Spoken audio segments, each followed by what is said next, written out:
Fire me up, Brady! Ah! Let's go!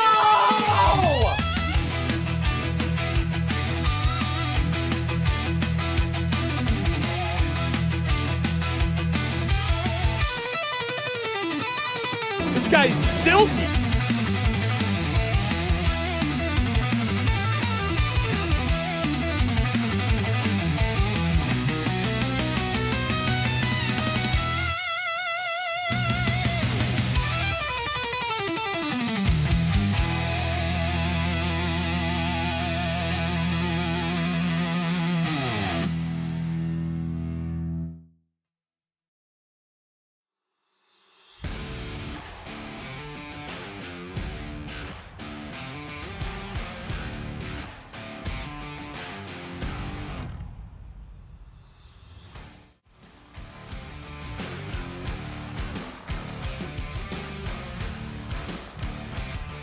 Welcome back, Chicago Hockey Radio.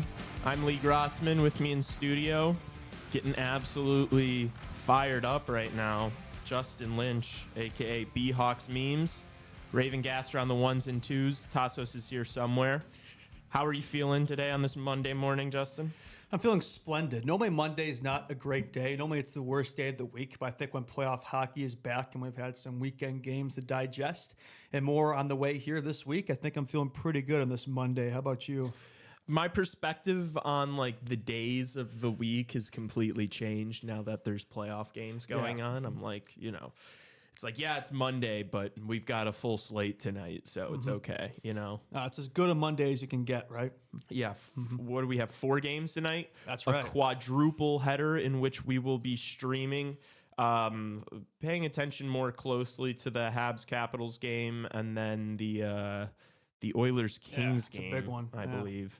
But and it's just gonna be me. It's just gonna be me, right? You're gonna be lonely. Lou, dude, I'm gonna be streaming for 5 hours tonight on my lonesome. Tassos will be there too, so it'll be a fun time. And we'll be swapping off, right? That'll be me tomorrow and Tuesday, so it'll just be me Tuesday and Tassos somewhere. So, yeah, we will both get to experience that. Just get all the games covered, right? That's what we want to do. Just stream as much of these playoff games as possible. Yeah. Be as live for as many of them as possible. Yeah. Games yesterday. We took a little break yesterday for Easter Sunday. Spend time with the fam and whatnot. Yeah. How was your Easter? It was good. I worked. I worked in the morning and then I got dinner with my family, so it was good. And then I went home and watched playoff hockey for 4 or 5 hours. So it was great. It was honestly a great day. Very nice. How about you? Yeah, pretty much filled my 2-day quota for Mass for the year, Christmas, Easter, and then had lunch with the fam, or late dinner, I guess you could say, and then went right into playoff hockey pretty much the same way. So, no, pretty chill Easter, right? Just I think playoff hockey was definitely the highlight, and also I guess fulfilling obligations of the holidays. So there you go. Some good games yesterday, although we weren't able to stream them. 3 good ones that we will be talking about plenty over the next. One good one and 2 other ones. No, I think we'll get into it. We'll get into it. Yeah. And then Saturday there were a couple of games kicking off the playoff schedule. We talked about it on the live stream on Saturday, but it was strange how we had a Saturday for the first day of the playoffs, and they only put 2 games. Yeah, and we have 4 games today, tomorrow. A lot of the weekdays have 4-game slates, and Easter had more games than Saturday, which is very strange to me. I would have thought 4-game slate would have made sense to open the playoffs, but I guess the NHL thought differently. I would assume it had to do with like how late the season ended. Thursday, the season right? ended like 2 days before. So a lot of these guys had like 1 day of rest, and then you're right into it. So that's probably it. In that case, probably just have the season end earlier so they have a bit more time to get ready for the playoffs. But yeah, interesting decision making there. But I don't think that'll be the case moving forward. I think this weekend should have a pretty full slate. So also I find it interesting too. It's like some of these teams are starting their series off Saturday, and then some of them aren't. We're not seeing game ones. Like I think what is it, the Battle of Florida game 1 is until tomorrow. Like that's kind of interesting how they're spread out like 4 days like that. Like it's like there's going to be a couple series that have played 2 games before Florida and Tampa play. So I mean, I guess they're kind of saving the best for last there, maybe. I guess, but you think it should be everybody plays their first game, then everybody plays their second, and then it just kind of goes like that. But anyway, they're just trying to give my boy Matthew Tkachuk as much rest as possible. That's it. And so he'll be 110% now, thanks to that extra few days of rest, right? Yeah. Yep.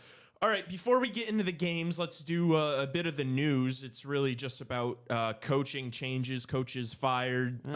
Greg Cronin of the Anaheim Ducks was relieved of his duties there this weekend on Saturday. And then same thing with Peter Laviolette in New York. The New York Rangers go for, I believe this is going to be, once they bring in somebody else, I believe this is going to be their 5th coach in like 6 years. So we'll see if they figure it out there. I'm sure. Coaching carousel canned. Realistically, why this is important news to us and on this show is because David Carl. Yeah, well, not just David Carl, but if the Blackhawks choose to go for somebody other than David Carl, this is 2 other teams that are going to be competing for the same candidates. Yeah, there's also 2 more candidates in the running. And no, I'm not interested in either of these guys. Both of them can go coach the Red Star in China. I don't think either of these firings were really surprising. I think both of them we kind of saw coming for sure. Although apparently Cronin didn't see it coming, which is kind of funny. I'm not really sure how he couldn't see it. I'm surprised. I was listening to a 32 Thoughts. I don't know if it was from like Friday. I don't know if it was like Friday or when the show was from, but Elliot was saying that he like didn't think Cronin was going to get fired, or that he like saw, because he thought that like him and Verbeek had a good relationship and that he was going to give him another year, because he did have another year on his contract, I believe. Just look at the way that team plays. I mean, no offense whatsoever. It's like you had the tools there, you had the talent, you're not taking the steps. Like I'm not really sure how you could be surprised by that. But anyway, I know they had some improvement in the standings, but I don't think that really tells the full story. It's like a lot that was, being carried by guys like Dostal and the goaltending. But you have a lot of offensive talent you're not utilizing there. It's like I'm not really surprised by it, right? Yeah. Yeah, but I'm just saying that I think maybe the sentiment in Anaheim wasn't clear that they were going to fire him. Although your perspective might be, this guy should have done a better job. Yeah, I don't know. I wasn't really surprised, but Laviolette was even less surprising. Like, I mean, we saw some of those quotes right that the season where it was like, it seemed like he was pretty ready to go too. So I'm sure he'll find something else. He always seems to find something. But yeah, same deal with Laviolette. Like it works really great for like a year or two, and then it just slowly declines. And then by the second or third year, it's like his magic wears off. It kind of gets old, the system. It's not really working anymore, and that's what happened with him. So he too will be on the market, but he seems like one of those guys that just like always kind of, there's a coaching carousel in the NHL, right? There's a cycle with these guys. I think it was the second coach in a row in New York to reach the Eastern Conference Finals and then get fired within 12 months of doing so. Yeah, that's kind of shocking, actually. Yeah, it's a crazy stat. Dude, I'd imagine that's one of the, I mean, some of these markets are significantly harder to keep a job in than others. Such a short leash, man. Such a short. I mean, it's New York City. It's the Rangers. Original 6, OG 6. I mean, in the Hawks last few years, it's not too different too, but like different situations, right? Rebuilding versus contending teams. So, not really surprising for New York. We'll see if like the 6th and 7th will be able to figure it out, right? Yeah, I don't know. If I was a fan of the New York Rangers, I think part of me would be happy that my team is not accepting mediocrity, this team should have been this should have been a playoff team right here, this Rangers team. It's like, but at the same time, if you keep doing this though, if you keep bringing in a new coach and then firing him after one bad season, what kind of progress are you going to make? Yeah, that's a thing, right? I mean, we're constantly adjusting new systems, et cetera, right? That can take time to develop, right? We're constantly going through shuffling and changes, right? Sometimes you got to let it fester. But, I think after the season they had this year, it's not really surprising to me. They took too far a step back. I mean, they have the talent there, right? There's no reason this shouldn't have been a playoff team. So, not really surprising. Yeah. Okay. Yeah. And if we wanted to shift the conversation more towards David Carl here, you got to think both of these teams would, especially a team like, I don't know. I think both of them, like for different reasons, would make sense to be looking at David Carl. New York's New York. They're always going to throw a ton of money around, right? But just Anaheim, that's another team kind of like us who's kind of trying to come out of a rebuild here. A lot of young talent, right? A young team. I think that would make sense to be a team that would be looking at him. But I guess the question you're going to be asking is, David Carl looking at, let's just say, there's going to be more teams that are running for it, but let's just say it's these two teams are both in the Hawks. Like, what would the running order be? I guess is where we're trying to go here. That. Well, also not even just like the running order, but also from David Carl's perspective, like which of these markets would be the most intriguing? When you talk about Anaheim, it is a very similar situation to Chicago. You could maybe argue a couple steps ahead of Chicago as far as the rebuild goes, just that maybe they've been doing it a little longer. Yeah, they have been in it for a while. And so like, I think that could be intriguing for, I guess, the same reasons that coaching the Blackhawks is.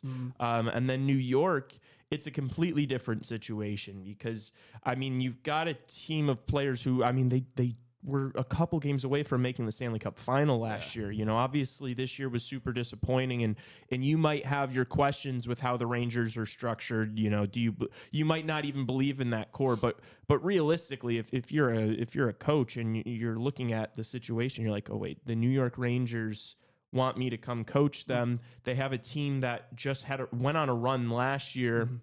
This past season was a disaster. Yeah. Exactly. Yeah, like you don't have to wait. Plus, what's one thing the Rangers have always struggled with, Lee? Development of young players, right? And they have a lot of young talent there, right? The Gabe Perreaults, et cetera. So it's like the Lafrenières. I think he's been in the league for a while now, but he's still young. That's something maybe that he could help shift there, maybe, because the Rangers have always struggled with that, right? So yeah, if you're David Carl and you want to win now, right, you kind of want to skip that process. The Rangers, I think, would make a lot of sense. The Ducks would make more sense, I guess, in terms of like the path forward that he brought up. The Hawks, you probably have to, stick with it for a little while, but I think the path of the Hawks leads to more sustained sustain success. I feel like, again, it's another Regional 6 market like New York that's going to be throwing a ton of money at them. The Ducks are great from the perspective in terms of where they're at the Reba, but it's also, the Anaheim Ducks, California. The market's maybe not quite as intriguing as, say, as Chicago or New York is. So I guess it comes down to personal preference. I mean, maybe I'm being biased, but for me, I think the Hawks would still make the most sense of those three. I just think the future is brightest. The Ducks might be a little further ahead in the rebuilding process, but I don't know, their prospect pool and all that doesn't excite me as much as the Hawks. They don't scare me nearly as much as the Sharks do. They're still going to be a threat, no doubt about it. They're going to be a threat in the future, just like they were in the 2010s. But I don't really think of them the same light as San Jose or Montreal or something like that. So, and New York, I think you could win now. But even with this core, it's I don't know, are they going to win a cup? I mean, I don't know. I think this core is only getting more washed. Some players of that core having some issues lately too, but we don't have to get into that. But I just don't know if this is a team that really moves me that much. I know they, just made the Eastern Conference Final the other year, and a couple years before that as well. But it's always one step forward, two steps back. It feels like it's always just a roller coaster. And I just don't know if this current crop's going to get it done. So if I'm David Carl, look at what the Hawks have. You could argue the hottest prospect pool in the league. A couple teams that maybe could have something to say about that. But all the cap space to work with in the offseason, right? All the tools are here at your disposal. A lot of players you've coached, right? Young team, we've been down this road. I think it makes too much sense. And we do know the Hawks are going to be in the running, but there's going to be a lot of teams in the running. So I think it will be an interesting exercise to follow, right? I don't think this is done here. I'm sure there's going to be more coaches, right? More news we hear, in the coming weeks. There's going to be a lot of teams in the running. So the race definitely will be a big one. The David Carl sweepstakes. I could see Anaheim not even going for him, to be honest with you. I just, because Verbeek just said, the reason why he fired him, in the interview or whatever it was, he said that the Anaheim Ducks are looking to make the playoffs next year, and if that's the goal and that's the mission, I don't know if David Carl is going to be your first candidate. You'd be looking for somebody with more experience, perhaps. Probably. Yeah, perchance. Yeah, and the Hawks too. It's I know they said these at the top of the wish list, but they also said experience wasn't necessarily something there's something they're looking at, but it's not a prerequisite where it's they have to have that experience. So the Ducks, it might be a different story. You're saying, Yeah. Because they didn't, he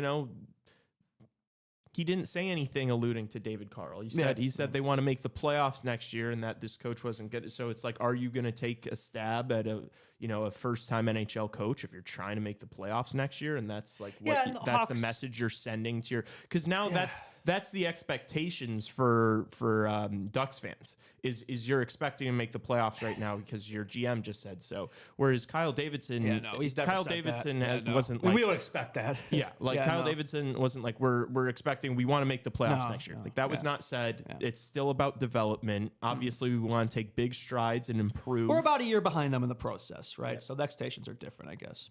Yeah. Mm-hmm. But for Beek though, I think he's being pretty. I think that he has a squad here, but I still think it's a ways away. I don't know, playoffs next year for that Ducks team. We'll see about that. I think he's being a little over optimistic there, perchance. But for the Hawks' perspective, even if we land David Carl in the offseason, it goes perfectly. We got Bisa and a certain player in the Leafs who scored a pretty nice goal the other night. Even if all that happens, it's I don't necessarily look at next season and think, playoffs. I just think get better, be competitive.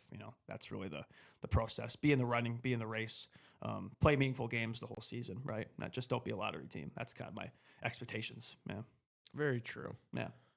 All right. Do we want to get into games? We're Sure. Yeah, let's get into the weekend games. Let's just go chronological order here, right? For game one, we had the Jets versus the Blues, and the Jets came away with that one 5-3 in Winnipeg. That was a close game, a really good game, actually. I think we thought that the Dallas-Colorado game would be the game of the night, but it kind of was this one, honestly.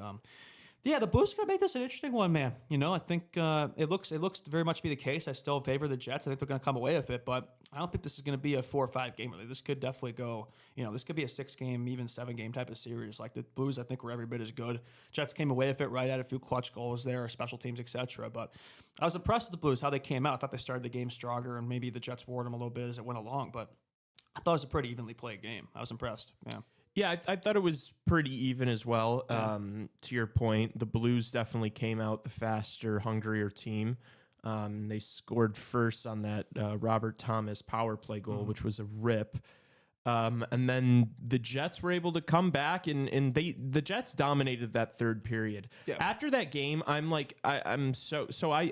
did bet a decent amount of money on the Jets to win the series, but I do not have any sort of faith in them to like go on a run. No, I think they're an easy lock to lose in the second round. Because they're going to play either Dallas or Colorado. Looking like right now it's going to be Colorado, and I don't care about that regular season. I don't see them being that Avs team, man. They're just an absolute wagon and built for the playoffs. And this Jets team, I think they're missing a couple from that perspective. But I do think that the Jets are going to win this series. Yeah. I just like the Blues did look good yesterday. And so a little bit of news coming out of this one.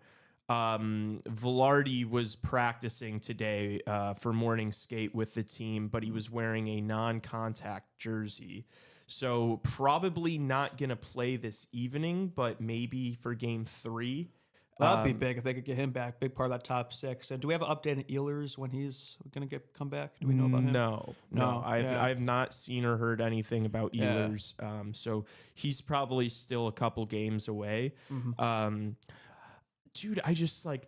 So here's why I'm torn, because like part of me thinks that like the Blues are going to be able to get a couple of wins in this series. I didn't think that Winnipeg was decisive enough, but also like the 3 goals that St. Louis scored, they were all absolute rippers, fucking snipes, dude. Yeah. And you're not going to be able to do that every game. They're not going to score 3 absolute dots, you know? Hellebuyck's going to stop the ones he should, right? You know, but those types of ones, it's like, I know it's easy to form a narrative around this guy in the playoffs, but I don't think there's really much you could have done about those. Yeah. I think that game was a lot higher scoring than I expected, and I think the rest of these games of this series are. I think the goal total is going to start to go down a little bit. And that's going to favor the Jets, right? The fact that it was a high-scoring game, they still came away with it, I think was a positive development for them, right? I think they needed that, right? You can't lose game 1 at home. Like, the game 2 feels like a must-win for the Blues. Like, you can't go back to St. Louis down 0-2. Like, I don't think you really have any shot of coming back. So, but yeah, for the Blues, I think that's going to make it even tougher because as the series becomes more structured defensively, that's going to favor the Jets. They love that style of play. I think the Blues, the way that game went, like I think favored their style, and they still kind of come away with it. So that's pretty telling right there too. Yeah, as you said. I just the big dogs for the Jets obviously coming up big. You know, can't see if that huge one teeth in the game. Like I think we were harping him on the live stream, like he hasn't done anything today, and then he scored that clutch goal. So they're gonna need more from him. They're gonna need more of that. The Scheifele showed out; he had a really strong game. The Morrisseys, the Hellies, like all the guys you want to see for them show out. They did. Yeah. The Blues too, though. Like I thought Thomas had a really good game, Kyrou as well, but I just don't think their top end really matches up with the Jets' top end, and they have more depth. So, goaltending wise, right, Binnington, don't think there's much you could have done about those, but he's not Hellebuyck. So, Four Nations, it's not quite the same deal, right? So, obviously Hellebuyck will be looking to get his revenge there, but I think the Jets can take this. They could win a couple. I think it's funny. I think we always assume that the Colorado Avs series would be the one that stretches 6-7, and this one would be over pretty quick, like 4 or 5 games, and. Just one game, but man, I think it could be the reverse maybe of what we expect there, right? I mean, just the way Colorado dominated Dallas in that game 1, it's like maybe that one's going to be the series that ends quicker than this one. Yeah, I don't think you would have thought that, right? Maybe that's a game 1 overreaction there. I think my point being is the Jets might not have as much rest going to the second round as we think. I know they won that game. My thing with the Jets, dude, is I just think they're too reliant on their top line. Like I mean, Scheifele, Connor, and Iafallo all scored. And they're so reliant on those top guys in the power play that like I just don't think their team is that good 5-on-5. Like I understand they have like a really good system and they play well defensive hockey, but like those bottom 2 lines are just like not impressive. And I know Velarde and Ehlers coming back in the lineup will help that. But I just see them getting absolutely walked. I don't know. I just it's like Colorado. I think that we're already assuming it's Colorado. I mean, Dallas we'll get to that series. They could very easily come back, but based off that first game, it looks like it's Colorado. Even if it's Dallas, I think that like same when you're just waiting for one line to like come out and do something every single game, you're playing with fire. I think they'll have 2 decent lines, and those 2 are back, right? Because obviously you have Connor, Scheifele, Iafallo, then probably Ehlers, Perfetti, and Velarde. So, but then the bottom 6 still kind of sucks. Then I mean, that doesn't suck. That's the wrong way to put it. But there are definitely better bottom 6s for sure. They'll be relying a lot on those first 2 lines and the D-core for sure. For sure. Yeah, Hellebuyck not posting the best save percentage. No. they're going to need better than that for sure. A lot of it's going to run through him, man. Like if he can have the same type of success he's had this regular season, that could be the whole difference right there, right? They're going to need that. Maybe not this series. They could probably get away with him not being on form, but they're not going to be able to get away with it against Dallas or Colorado, right? Like that's going to run through him. Like that's like the one area they're going to have an advantage over those teams because otherwise I think they have more depth, better offense, better D, everything. 14 saves on 17 shot attempts. Yeah, it's not great. An 824 save percentage. They were great. It looks like those were good looks. And Blues aren't going to get that every game, like you said. They were rips, and my initial reaction was like, "What is Hellebuck supposed to do about those?" But for the best score in the game, you should be able to make a few of those. Well, stops, the thing is, like on the Kyrou goal specifically, he was so deep in his net. Yeah. He was like on the goal line, and it's like I feel like in that situation, you got to come out of your net a little bit and close that angle down. And so I didn't really pick up on that the first time I saw it, but then as I watched it more. Like you got to take some of that space. Like you can't be sitting on your goal line and leaving that much of the net open. So I don't know, maybe some adjustments from him. I think he's going to figure it out. I don't think it's going to be like oh my gosh, Hellebuck chokes in the playoffs things. Like I do still think that Winnipeg is going to win this series, but I could see St. Louis snapping off a couple wins. Maybe honestly, I think Winnipeg wins tonight, to be honest with you. You think so? And then I think St. Louis is going to get one or two, at home, and then we'll see. But I do not think St. Louis has quite enough to be able to beat this break down this Winnipeg like defensive structure, because I think it's only going to get harder as the series goes on. Exactly right. I feel like for St. Louis, I think I said in the live stream, it's like you almost have to come away with that first game. I think they did everything kind of right, to be honest, right? Like I think for most of the game, I was more impressed with them, and yet the Jets still come away with the game, right? And that's what good teams do, right? You might not always be the best, but it's like you find a way to come away with the games you probably didn't deserve to win necessarily. So they get that first win at home too. That place, the Manitoba, that was absolutely rocking. It was MTS rocking. Center. That was awesome. So and dude, that whiteout's so cool, man. Yeah. It went into the third period, St. Louis winning 3-2. They got completely dominated in that third period. That stat though, they showed the stats of like St. Louis's record going into the third period, like up a goal, was insane. Yeah, they had only lost like a handful of games like that. Commentators curse, man. Whereas Winnipeg going into the third, comebacks. Like same thing. So for Winnipeg to be able to reverse the trend, dig deep, to reverse the trend and come back in that game was impressive. Yeah, like they showed out when they met. Like the first 2 periods, first 40 minutes were all Blues, but that last 20 minutes, man, the third period, like it was like the Jets were on the power play the whole time. So they definitely figured out as a game one. Maybe it was some game one jitters. Who knows? I think the game ones are always, you can only take away so much, right? I think both teams kind of feeling each other out, like learning the systems, all that, matchups, et cetera, et cetera. As we get to these game twos and onwards, like I feel like that's when these series really begin. Yeah, I agree. Yeah. That's when we're going to start seeing the lower scoring hockey. Like I don't think there's going to be 8 goals in games 3 or 4 or 5. No, especially not in this series. So the Blues are a good enough team. They're going to make it interesting, but probably not come away with it. Anyway, let's get to the second game of the night, right? Yeah, let's do it. Yeah, let's do that. Colorado versus Dallas.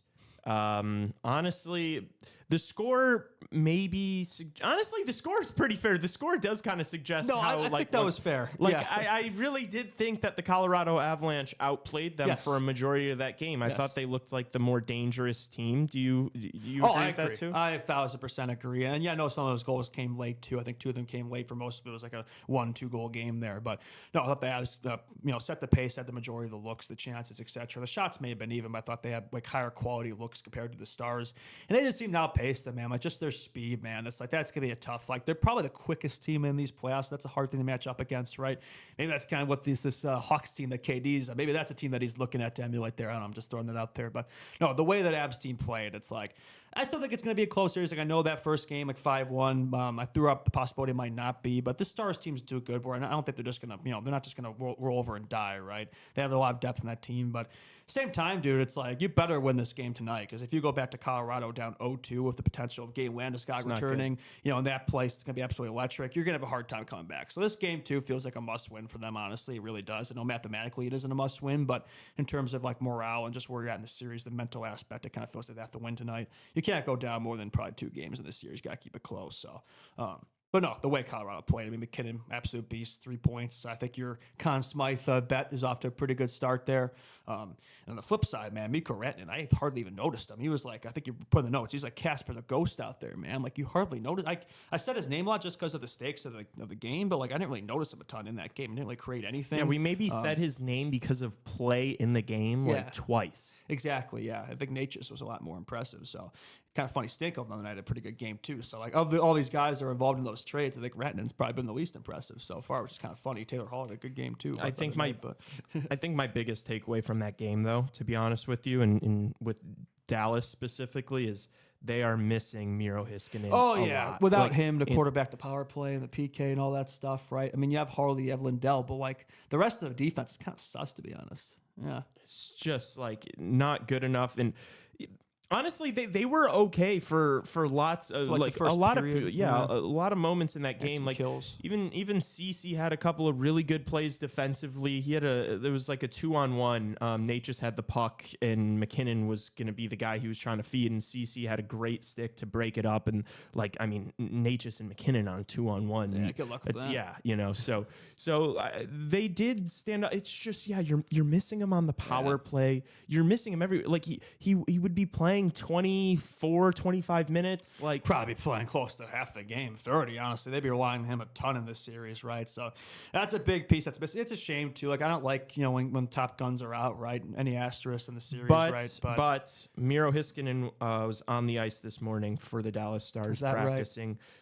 We have not heard whether he's going to be playing tonight, but he should return in this series. But if you're practicing with the team, you're close. The guy who probably won't be returning in this series, or not returning, just getting the series in general, is J-Rob, right? Because he's out week to week, so probably not going to see him. They're probably missing him as well, I would say. I know he hasn't done the best season, not nearly as much as Miro Heiskanen. But still, like I think Jason Robertson is like the anti-playoff prototype. You'd still rather have that guy in the lineup, though. I mean, for sure. But yeah, that's fair. I think those are two pieces definitely they'll be missing in these playoffs this series. But still, it's not like this team isn't good enough to get it done, right? I mean, look at these lines, the top three and all that, the depth here. It's like Otter and Net, right? They need him to step up too. Definitely win some games there for sure.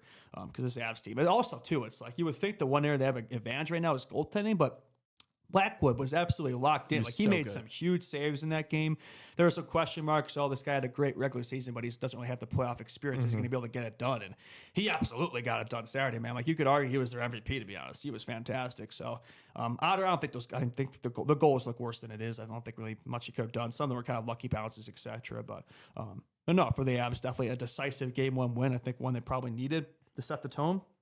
And, especially while the Stars team's more banged up too, got to take advantage of that, right? So get one on the road here before you head back home. If you can make it two, then you make it pretty hard to come back. Yeah. A little bit of controversy on social media during this game with the first goal for the Colorado Avalanche coming from Arturi Lehkonen. And it was a bang bang, like really soccer goal. It was an interesting play. It was like a half volley Cristiano Ronaldo in the Champions League against Juventus. Like he took a shot, it kind of deflects off Ottinger's pads up in the air, and he goes down. I forgot who the defenseman was, but he like wraps his body around the defenseman and he starts to fall and his leg comes up, and in that motion, his leg's like beautiful hit. If you're a soccer fan, it was a great touch, a beautiful hit. And he scores. A lot of Stars fans were upset and saying that it was a clear kicking motion. My thing was that he had no clue where the puck was because he was on the other side of the defenseman and he was falling down. I just thought it was just, it was completely coincidental, and he scores.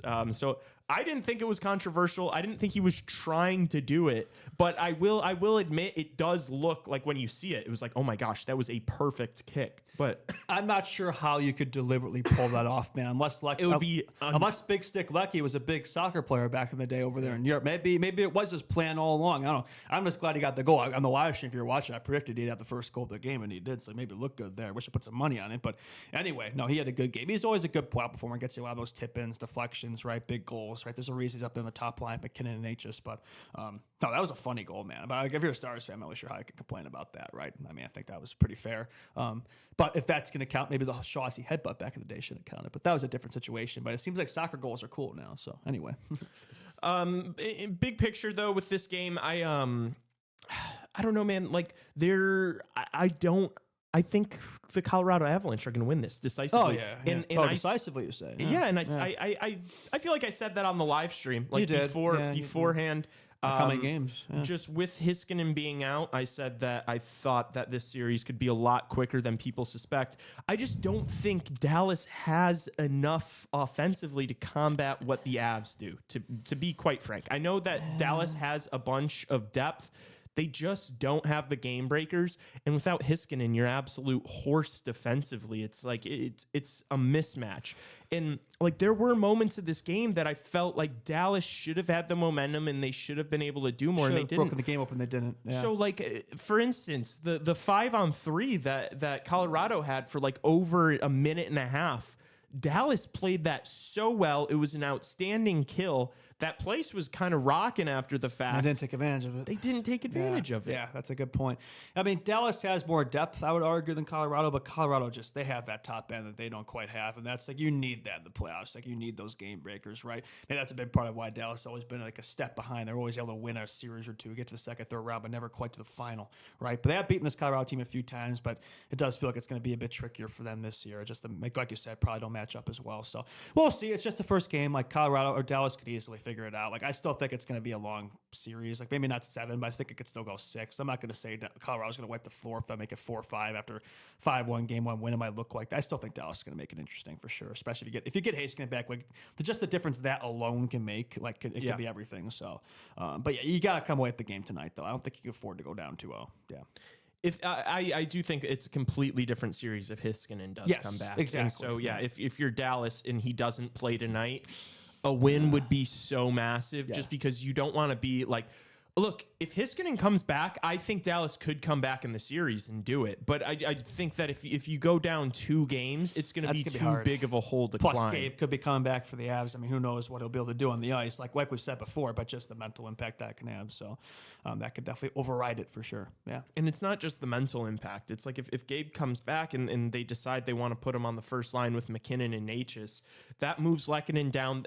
You're moving everything down the lineup. Mm-hmm. You're just making the team deeper. And so as long as he isn't in a traffic cone out there, it's gonna be really helpful for this lineup, I think. Yeah, somebody have a third line with Duran, Coyle, and Colton, right? And the second line of Leckie, Nelson, Nichushkin, and then Landeskog there. Like, look at that. Like, those are 3 lines that can really roll then. And then the fourth line looks a lot more like a fourth line. So, yeah, that would be huge for them. Hopefully that happens. I think that'd be really cool to see, like we've said before, especially if they're holding them for that game 3 at home. That'd be absolutely electric. So I hope we see that for sure. That'd be fun. Yeah. Some physicality in this one. There was a lot of physicality, especially to end the Jets Blues game. But a lot of chippiness. Hopefully will carry over. Like, you want to see that in these opening games. Yep. There's a lot in that Sens Leafs game the other night too. We'll get into that one as well. A lot of physicality in these first games. Definitely felt like playoff hockey for sure. So hopefully the bad blood boils over now and just carries over the rest of the series. We'll see some more brawls and big hits. And that's the thing. I want to see teams that hate each other, despise each other. I feel like that's something that's been missing the playoffs a little bit the last little while. I want some more old school hockey to return here. Yeah. Yeah, for I sure. agree. Mm-hmm. I think it just turns the temperature up on the series. 1,000%. It makes it so exciting. It's why we love playoff hockey, and it's That's why you tune in, man. It's completely different from the regular season. It really is. It's its own game. It's night and day. How physical, how fast it is.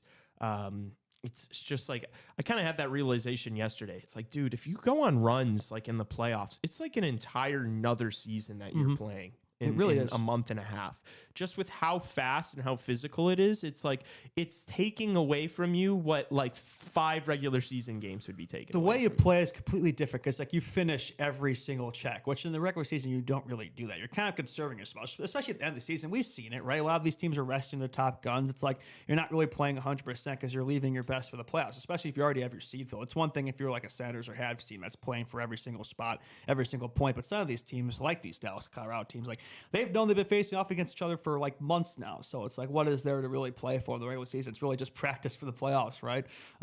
So yeah, it's 110% every shift. You can't take a single play off, right? It's just a different mentality. It's faster, it's harder, it's just better hockey overall. The atmosphere, the crowd gets into it like they don't in the regular season. It's a lot louder. Just everything about it. It's just a completely different season, really. It's you can't really compare it. That's a reason why they separate the stats. I think we've talked about that in the show kind of jokingly one time with the Ovi thing, but it's like the playoffs are just a completely different animal. Like you can't really compare it. Yeah. Something else that I picked up on yesterday, because we've been streaming these games, and when we stream them here, we have the audio off on the television, That's so we one don't thing you hear miss anything. a lot. Yeah. Dude, watching yesterday, I hadn't seen that fucking or listened to that commercial that the cup takes from you. It takes, and then at the end it gives. That's a good one. Oh my gosh, yeah. that's the first time I've seen it. Really? I stream all the games here. I don't listen to the television. That commercial is fucking awesome. It's electric. And you know how we keep getting these NBA commercials like when we're watching the NHL playoffs? I hope we're fucking cranking that thing out during the NBA playoffs, because I don't know how you don't see that commercial and think, oh my gosh, I gotta watch this shit. Like if you're casual, it's like that would fire me up. That would get me in the game, right? It just speaks everything. I think all the emotions that we've been hyping up here, right? It's what makes the playoff hockey special, right? It's why you do it. So it just creates these stories, right? I think Friedman said, or not Friedman, Ray Ferrell said it on one of the broadcasts the other day. Like the playoffs are also time for new heroes to step up, right? Where it's like you always get those guys in the regular season that you wouldn't really expect to show out, have these legacy runs. I always think of, as a Hawks fan, as an example, I always think of 2013 Brian Bickle, right? When he had like the 9 goals, 8 assists, 17 points. Like he probably should have, even as a Patrick Kane fan, he probably should have won the Conn Smythe that year. He's a big part of this, the 2 goals in 17 seconds. Like you always get these depth guys who just go on playoff Lynn Sandy runs. Just the style of play sometimes just feeds to certain players over others, right? I think that's always a fun part of the playoffs, right? It's like that's truly where legends are made. That's always fun. It's the best. It is the best. And yesterday, it really was nice to like not have to worry about anything and just be able to sit just and watch hockey. yesterday. Just watch good hockey. We're not used to watching high quality hockey lately, right? And just no stakes, right? I mean, obviously, there is in certain aspects where it's like, obviously, I have a little bit more geared towards the teams I pick in the brackets and all that. And like, I'm sure for you, it's like teams you probably put some money on, etc. But otherwise, like, you're not really watching with like caring who's going to win. It's just watching good hockey. It's kind of nice. It's very therapeutic for sure compared to screaming the TV watching Hawks hockey. Yeah. All right, so let's get into the games that occurred yesterday. This first game was there were 3 of them. There were 2 games yesterday, and then there was another one. Yeah. I said on the stream the other day on Saturday that I like my bets for this first round were I took the Jets, the Golden Knights, the Maple Leafs, and what was my final team? Someone else. Oh, and the Avalanche. And then I parlayed each of those with the Carolina Hurricanes and the Washington Capitals, because I just felt like completely confident that there was no way the Carolina Hurricanes or the Washington Capitals could lose this first round. And I didn't get to watch all the game yesterday because I was still at work for like the first half of it. But watching the highlights, seeing the box score, seeing the total shots. Oh, you didn't miss anything, man. Like, that was easily... I missed some of it, too, because I was eating, like, Easter, etc., yada, yada, doing family obligations. I was kind of half watching that New Jersey-Carolina game. But from what I did see, oh, my goodness. Like, that's not even going to be a series. Like, Carolina just completely dominated. I want to say the shots were, like, 45-20 or something around that ballpark. I think it was 45-25. Exactly. They completely dominated, right? New Jersey got some late shots, when Carolina kind of took their foot off the gas because they knew they won the game early. But big contributions from a guy like Taylor Hall and Logan Stankoven, right? Those are guys they acquired right around the trade deadline. Obviously Taylor Hall, it's kind of funny. We were joking about it.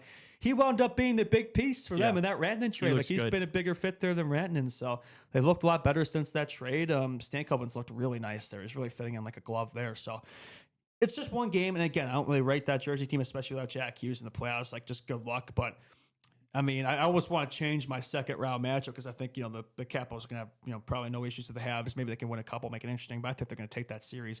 That's the easiest second round to predict is Carolina, Washington. It's like watching that game. It's like, the part of me almost wants to switch it to Carolina and make them make it to the conference final there. I don't know. I still don't think they're like a top for me, like cup team. Well, I think they can easily win a round or two. Like they definitely have the easiest path. Like I think that's one thing that's in their favor. They have the clearest path forward. They've been there, done that. They've had a lot of second, third rounds the last few years, right? They've always been a step short. They're kind of like the Stars of the Eastern Conference, but they have a much easier path than the Stars do, right? They don't have to go through a Colorado. They only have to go through New Jersey, which is probably, at the moment, probably the weakest team in these playoffs. You could make the argument there, honestly. I mean, maybe better than those couple wild cards, but that's about it.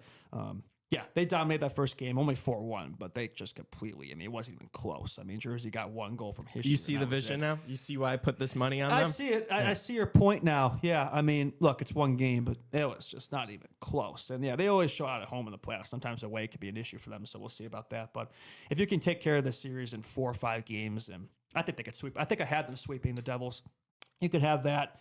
And then, whoever the Washington Capitals versus the Habs. I think the Habs are good enough where they can at least make it interesting. I don't think they're going to upset the Capitals, but I think they're good enough Bell Center. They could win a game or 2 and stretch it out a little bit. That could be an advantage for the Canes. Maybe they'll be a little more refreshed against a Habs team that could maybe be up in this Capitals team a bit. I don't know, just throwing it out there. So definitely a clear path forward for them, especially against a Washington team that's had a great regular season, but not that playoff experience that they do. I'm already jumping ahead to the second round here, but I'm already thinking about this Canes team. It's like, that path forward just looks so clear cut to me. The thing with the Canes is, they just stick to their game. Yeah. They play that system so well, and they're like guaranteed to not get upset. That's how I feel about them. Like, they might not be able to. They're not the best team in the East. They're not the best team in the league. Florida teams. They're not gonna. I don't think they're gonna win the Stanley Cup. No. But the thing is I think you can definitely count on them to beat a team that they're supposed to. Yeah. And I think that they're gonna be. Obviously, they're a big favorite against New Jersey. It's a mismatch. It is a nightmare matchup for the New Jersey Devils. Mark Messier even said it on. I think maybe it was the second intermission. He talked about the size of the Carolina Hurricanes and the way they play. It's horrible for New Jersey. New Jersey is this like a highly skilled, undersized finesse team. This is not a playoff team built for the playoffs. Kind of looking like not to scare anybody out there, but built slightly similar to another team I'm familiar with. And, so it's a horrible matchup for New Jersey. Without Jack Hughes, even if they had Jack Hughes, I think it would be that much of a difference. Maybe you win a game. I don't know. Like even with Jack Hughes. Like the Canes are built for the playoffs, man. Like, yeah, again, they're probably not going to beat the top guns, but they will beat the teams they should beat. We see it the last few years, right? Against like the Islanders.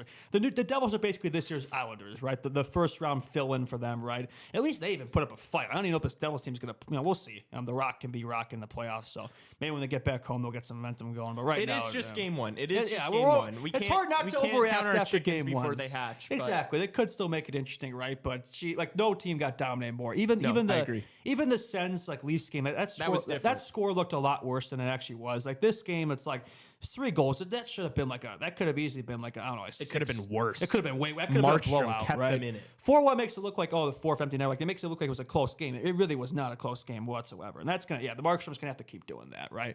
They're gonna have to get more contributions from the Bratts and the Hischiers and et cetera, the Myers, right? But even then, they're gonna have those guys are gonna have to stand on their head. Yeah, like they're gonna have to score every game. Yeah, exactly, right.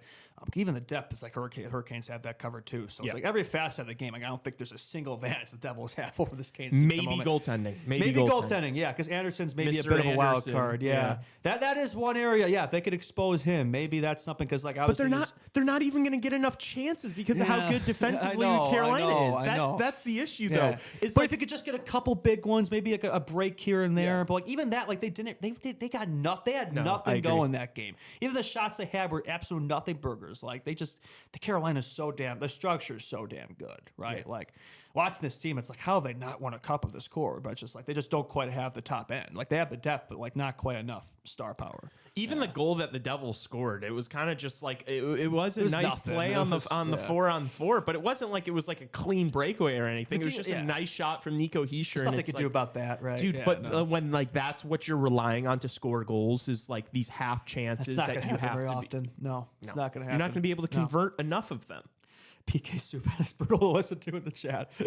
I like PK Subban. I love PK Subban. I like Subban. Like he has his moments where he's definitely, and that's kind of what he's trying to be the Biz of ESPN, right? Where he gets the clicks and he's a former player, he's popular, right? So he gets the takes going and then the dialogue going. I don't agree with every take he has, but I think he's entertaining. He's trying to be the personality like Mark Messier. The game. Like Mark Messier, first take and talk to Stephen A. Like, exactly. And Subban's the only guy who can do that. He's the only guy who's like now since doing this, like I understand it a little bit more. Like when the lights come on and the cameras are on, have to entertain. You have to be able to entertain and be beyond just like your personality of like who you are like regularly. Like Messier, one of the legends, one of the best to ever do it. Like nails on chalkboard to listen to. Like I love Messier, I respect the hell out of him. But he's I mean, he's not like he's a personality. He's not really good at it. Yeah, like Subban, like he gets it. Whereas Subban is like performing. Yeah, exactly. You know, and so I think the reason why I like Subban is because like I understand that. But if you're just looking at it through like, okay, it's the intermission. I want my head. Like top tier analysis. I want these analysts to analyze the game. I understand that. Yeah, like he's not the best. You know, he has his rotation of like talking points. I was gonna say that he has exact same talking points all the time. Where it's like you can do like a PK Subban drinking game and you'd be out by the time the game gets back going. But no, he's fun. He's fun to listen to. Right, a personality. Right, I'm sure he has a lot in this Devils team too. I know that's the team he ended with, so I don't think he's really enjoying the way this series is going so far. But I don't have an issue. Yeah, I do prefer the TNT crew. I will say to the ESPN crew for sure. Yeah, he does try. He has been like trying to make the argument for the Devils, but I mean, there's nothing he can like. Somebody's got to be the Devils advocate, and I think maybe that's what's pissing people off is that like he's suggesting that like because he picked New Jersey to win this, and he's saying that like they can and all this stuff, and I think that's rubbing people the wrong way because they watched the first game. They're like, "What are you talking about?" Somebody has to argue for that perspective. But also, he was on the Devil. Of course, he's gonna like. What the fuck? Everybody has their biases. Can you guys use your critical thinking brain for 1 second? Who the fuck do you think PK Subban's gonna pick in this series, you morons? He played for the team. He's buddies with all the guys in the room. Obviously, he's going to pick the Devils. You don't have to be like, oh, this guy doesn't know what he's talking about. He doesn't know puck because he's picking his friends and his former team. It's like you would do the same fucking thing. So I think that's a nothing argument from people on Twitter, just like not able to use critical thinking skills. But you need somebody to have a Devil's advocate, right? Everybody's going to pun intended. I didn't even realize I pulled that off there. So very impressive there. Like you're not just going to have everybody on the panel saying, "Oh yeah, the Carolina's going to roll over this team." Like you need to have somebody with a different opinion there, just to have some sort of argument. That's what it's all about. Yeah. So anyway, I think that's all we really have in this game. I feel is there anything else you want to bring up from this? Let me scrape from my brain. I feel like there was one more thing, maybe. Yeah. I don't know. Logan Stankoven, 2-goal game. Taylor Hall had 2 assists too. I think both of them to Stankoven. Yeah. Stankoven was impressive, man. He looked really good there. He's definitely fit in there very nicely. So. So now you understand like the whole betting thing, and you understand because we talked about it on the stream before the game was played, obviously because we talked on Saturday. The Hurricanes. The Hurricanes had the best odds to win the Stanley Cup. They were tied with Colorado, and it's because of this path. I get it now. It's all about the path. Yeah. And so when you're predicting, you got to put on your sports betting hat when you're predicting series. You can't just be like, oh, I think these guys could do like this team is the best, so they're gonna win. Like how many times it doesn't always happen in the playoffs, right? A lot of it is luck of the draw, the seeding, and like their path. That's gonna determine it, right? So for the Canes, there really is no excuses this year, right? There really isn't. Like if there's a year to do it, this feels like the year again. But we'll see if they can make that happen, right? I still think they're gonna have a hard time against. Well, I'll push back on that. I don't think the window is gonna close. I think they'll be the exact same team next year. I think they are going to. They've just been here for a while over the next 5 years. I think they're gonna have opportunity after opportunity. It's just gonna be, can they bring in? Maybe is it a goaltender? Maybe is it another high end forward? Whatever it may be, what do they need to push them over the hump? Because the hump is gonna be who you play in the Eastern Conference Finals. I think they can easily get through New Jersey. I also think they're going to be able to beat Washington. I know some people think Washington's good. I think Carolina's going to beat Washington in 6. I don't even think it's going to go 7.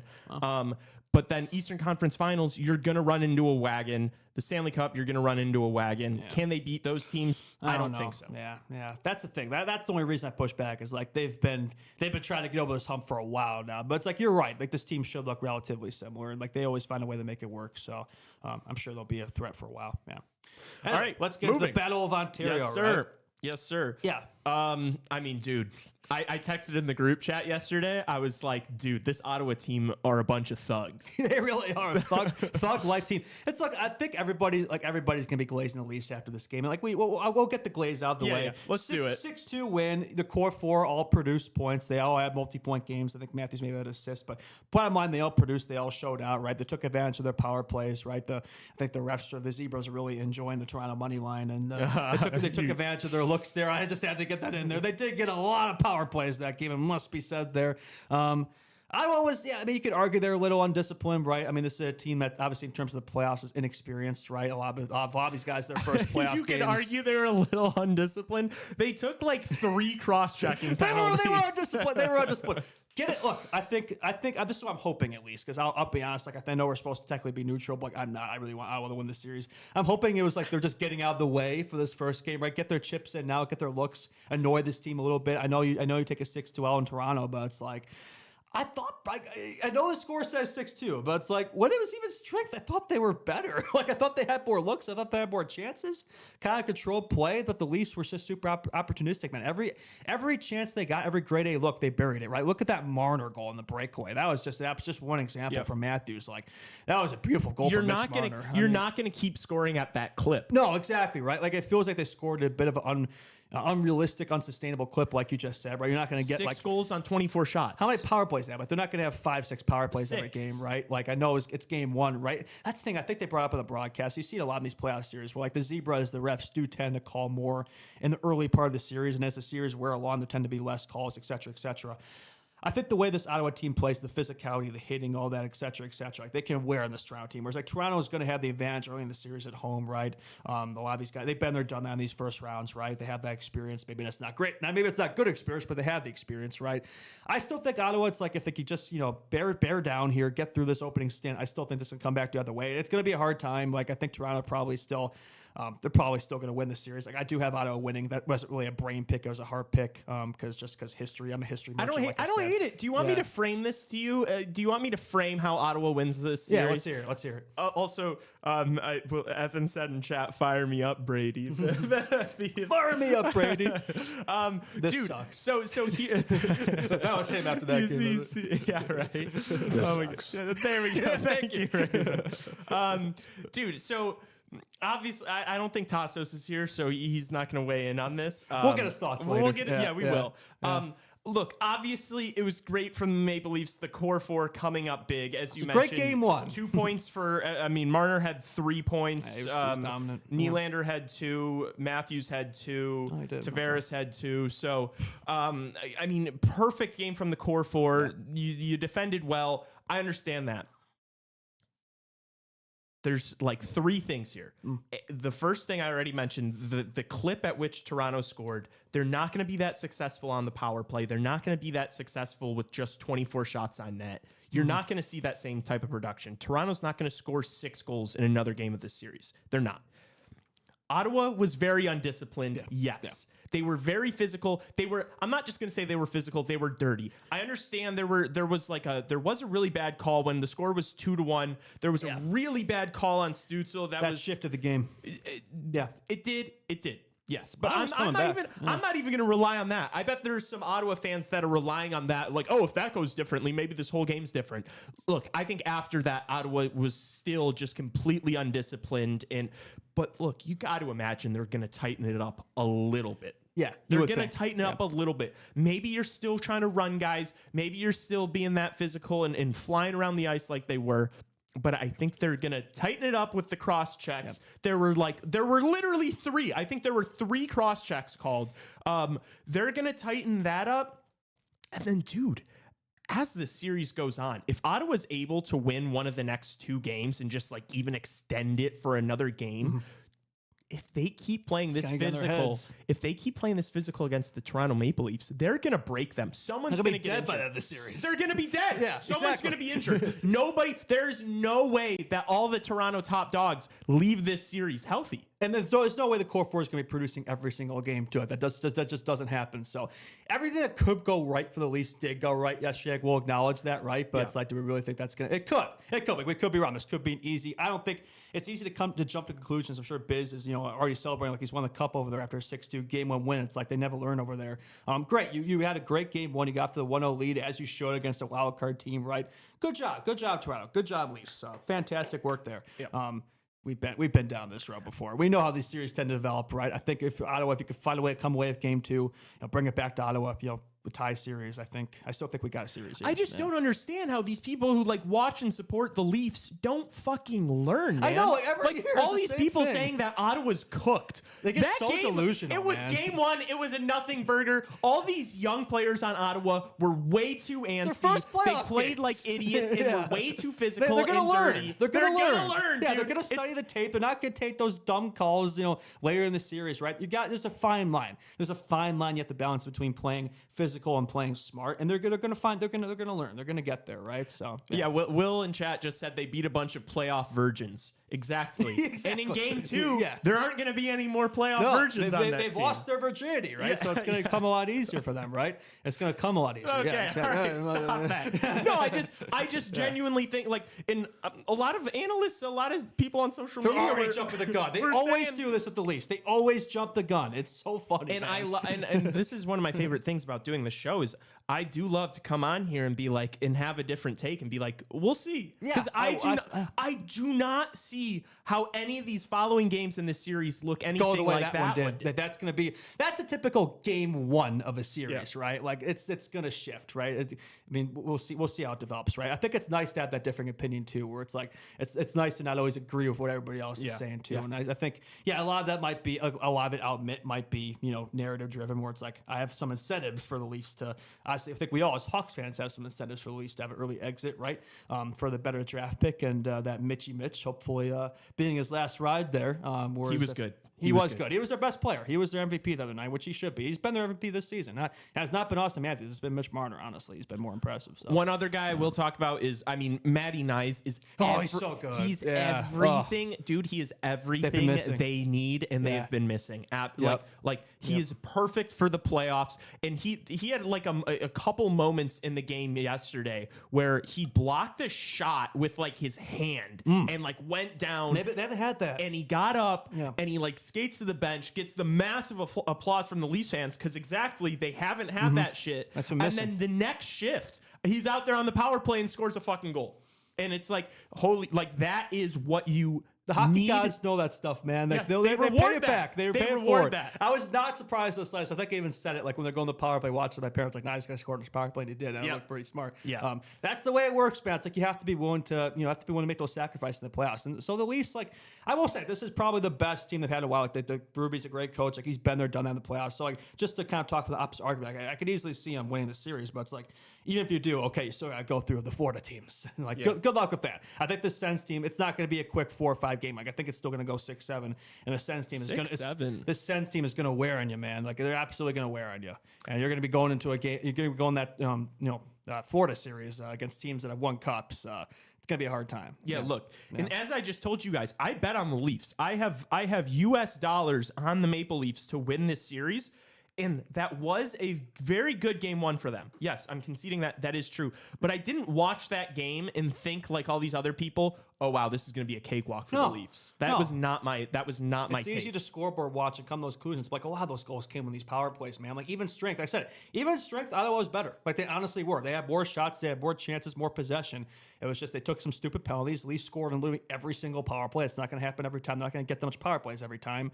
Their core 4 all produced. Like we rarely see that in playoffs. It's not going to happen every game. So I was just got to take advantage of more looks. Like the Leafs have got another thing they've gotten this year they haven't had in recent seasons is goaltending. That's been a big part. Stolar has had some huge stops. It was like Mackenzie Blackwood at Colorado. It's like the scores of these Toronto, Ottawa, Stars Avalanche games probably weren't completely indicative because the goaltending on both sides of the winning team was great. Like Stolar's was fantastic.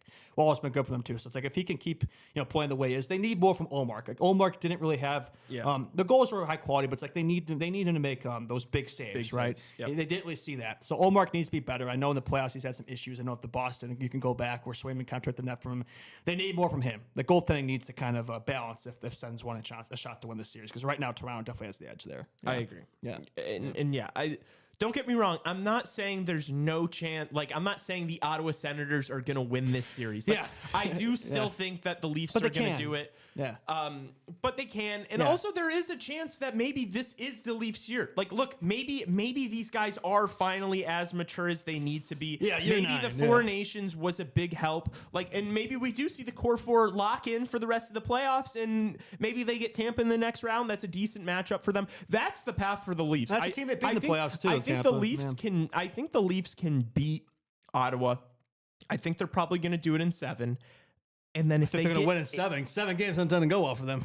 No, but they got to beat that narrative. Like they beat the first round narrative in 2023 when they beat the Lightning. They have not beaten the Game 7 narrative yet. I think that was a 6-game series. Yeah. So they still got to get past that 7 game. You can do demon. that. Yeah. If you do that, and then you get Tampa in the next round, They beat them. I mean, and they've beaten them in the playoffs before. They've had success in the regular season against them too. Yeah. They can beat that Tampa team. And then they they're play matched the up Canes. pretty They well. can beat the Canes. Like There is a path for there the is. Do they beat the Avs? I don't know. I'm already thinking ahead here, but it's like, yeah, there's a path. It's still a very tough path, right? Yeah. We'll see. I personally hope not. I mean, Biz is already driving me crazy over there. So, and just the Leafs fans in general. I like it. Hello. Hello, everybody. There he is. Well, what are your thoughts, Tassos, on that? Leafs game? Wait. Let's fill him in. Did you just get your Tassos? No. Have you been listening? I've been here. Okay, I've been listening here. this whole time. I've been listening. Well, this whole time. what are your thoughts on the Leafs? I guess. I think you guys are underselling it a bit here. Okay. I think they cooked yesterday. Like yesterday was everything you could possibly want. You got all of the big boys going, and while yes, Justin, I agree with your point that you're not going to get that all the time. You know, even if you know that you don't need that throughout a series. Like you need 2 of them to do something every and night. and then the other 2 to do something the next game. Yeah, true. The power play thing, if Ottawa's going to take as many dumb penalties as they did, like the refs are going to continue to call that. Like that's amateur, never been in the playoffs before. I know you guys may think that it's like, oh, they played 1 game, they figured it out. That's not going to be like, this is like, these are lessons learned over years and years, right? So I'd be really concerned about Allmark. I think, the Leafs lit him up in the playoffs last year whenever Boston put him in over Swayman.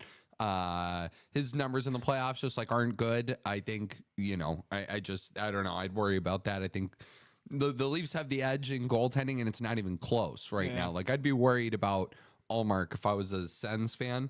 I thought Oliver Ekman-Larsson was really good. I thought Scott Laughton does a lot to like stabilize a good 4th line. I know a lot of people were complaining about the price that was paid for him, but he's done a lot to provide a really good, stable 4th line there. We'll see. I don't know. I want the 3rd line to give me some more, a little bit too. I agree with the Matthew Nyes, Robertson and Domi line, the 3rd line. Yeah, it's like Robertson, Domi. They have Pontus Holmberg there right now. Bobby McMahon is down on that line. I don't know what's going on. Okay. Matt Max is getting into it, man. He was in a lot of scrums. Yeah. Yeah, Ottawa just looks super undisciplined, super like raw. Like they don't, I don't know. I think this is a short series, and I would say that like, I don't know. We'll see how Washington and Montreal goes tonight, but I could see out of all of these series, like this could be one of the shortest. I think. I'm conceding the fact that there is a chance you are correct, but if Ottawa comes back and wins game 2, the narrative is going the only way. Everyone's going to be like, you're going back to Ottawa. We've seen this before. I guess the only way the Leafs just looked, like you said, like way more mature, way more confident. They looked.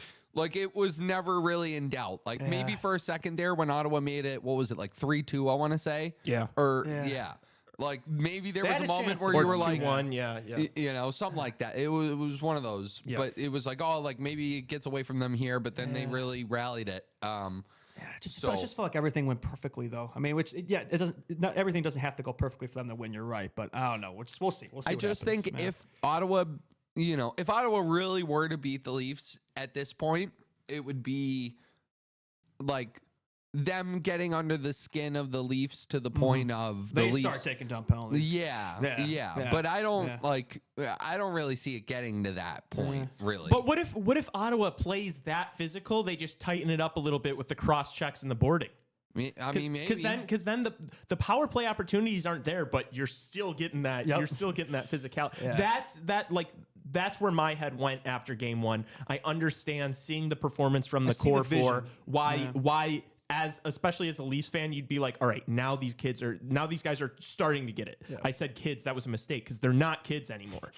Matthews, Nylander, Marner, they're all in their primes. this is the best they should. This should be their time. Maybe Matthews with the injury or whatever. Maybe this isn't the best Matthews has ever looked, but.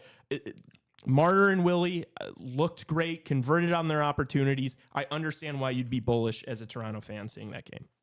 Yeah, no, I get it. I liked it a lot. I think the defense on the Leafs, like Chris Tanev, is so impressive to me. Yeah. So is Jake McCabe. Brandon Carlo was a really good addition too. Yeah, I think he's going to get better as the series goes on too, and. It was fun. All right, you guys got to hit a break. We got to hit a break here. Okay, should Right, we? We'll cover the Wild Vegas game the other on end the after the break. All right, cool. Stick around. We've got a lot more stuff to talk about. We're also going to be teeing up the games tonight, tomorrow, etc. Yeah. So stick around. We'll see you in a sec. Good.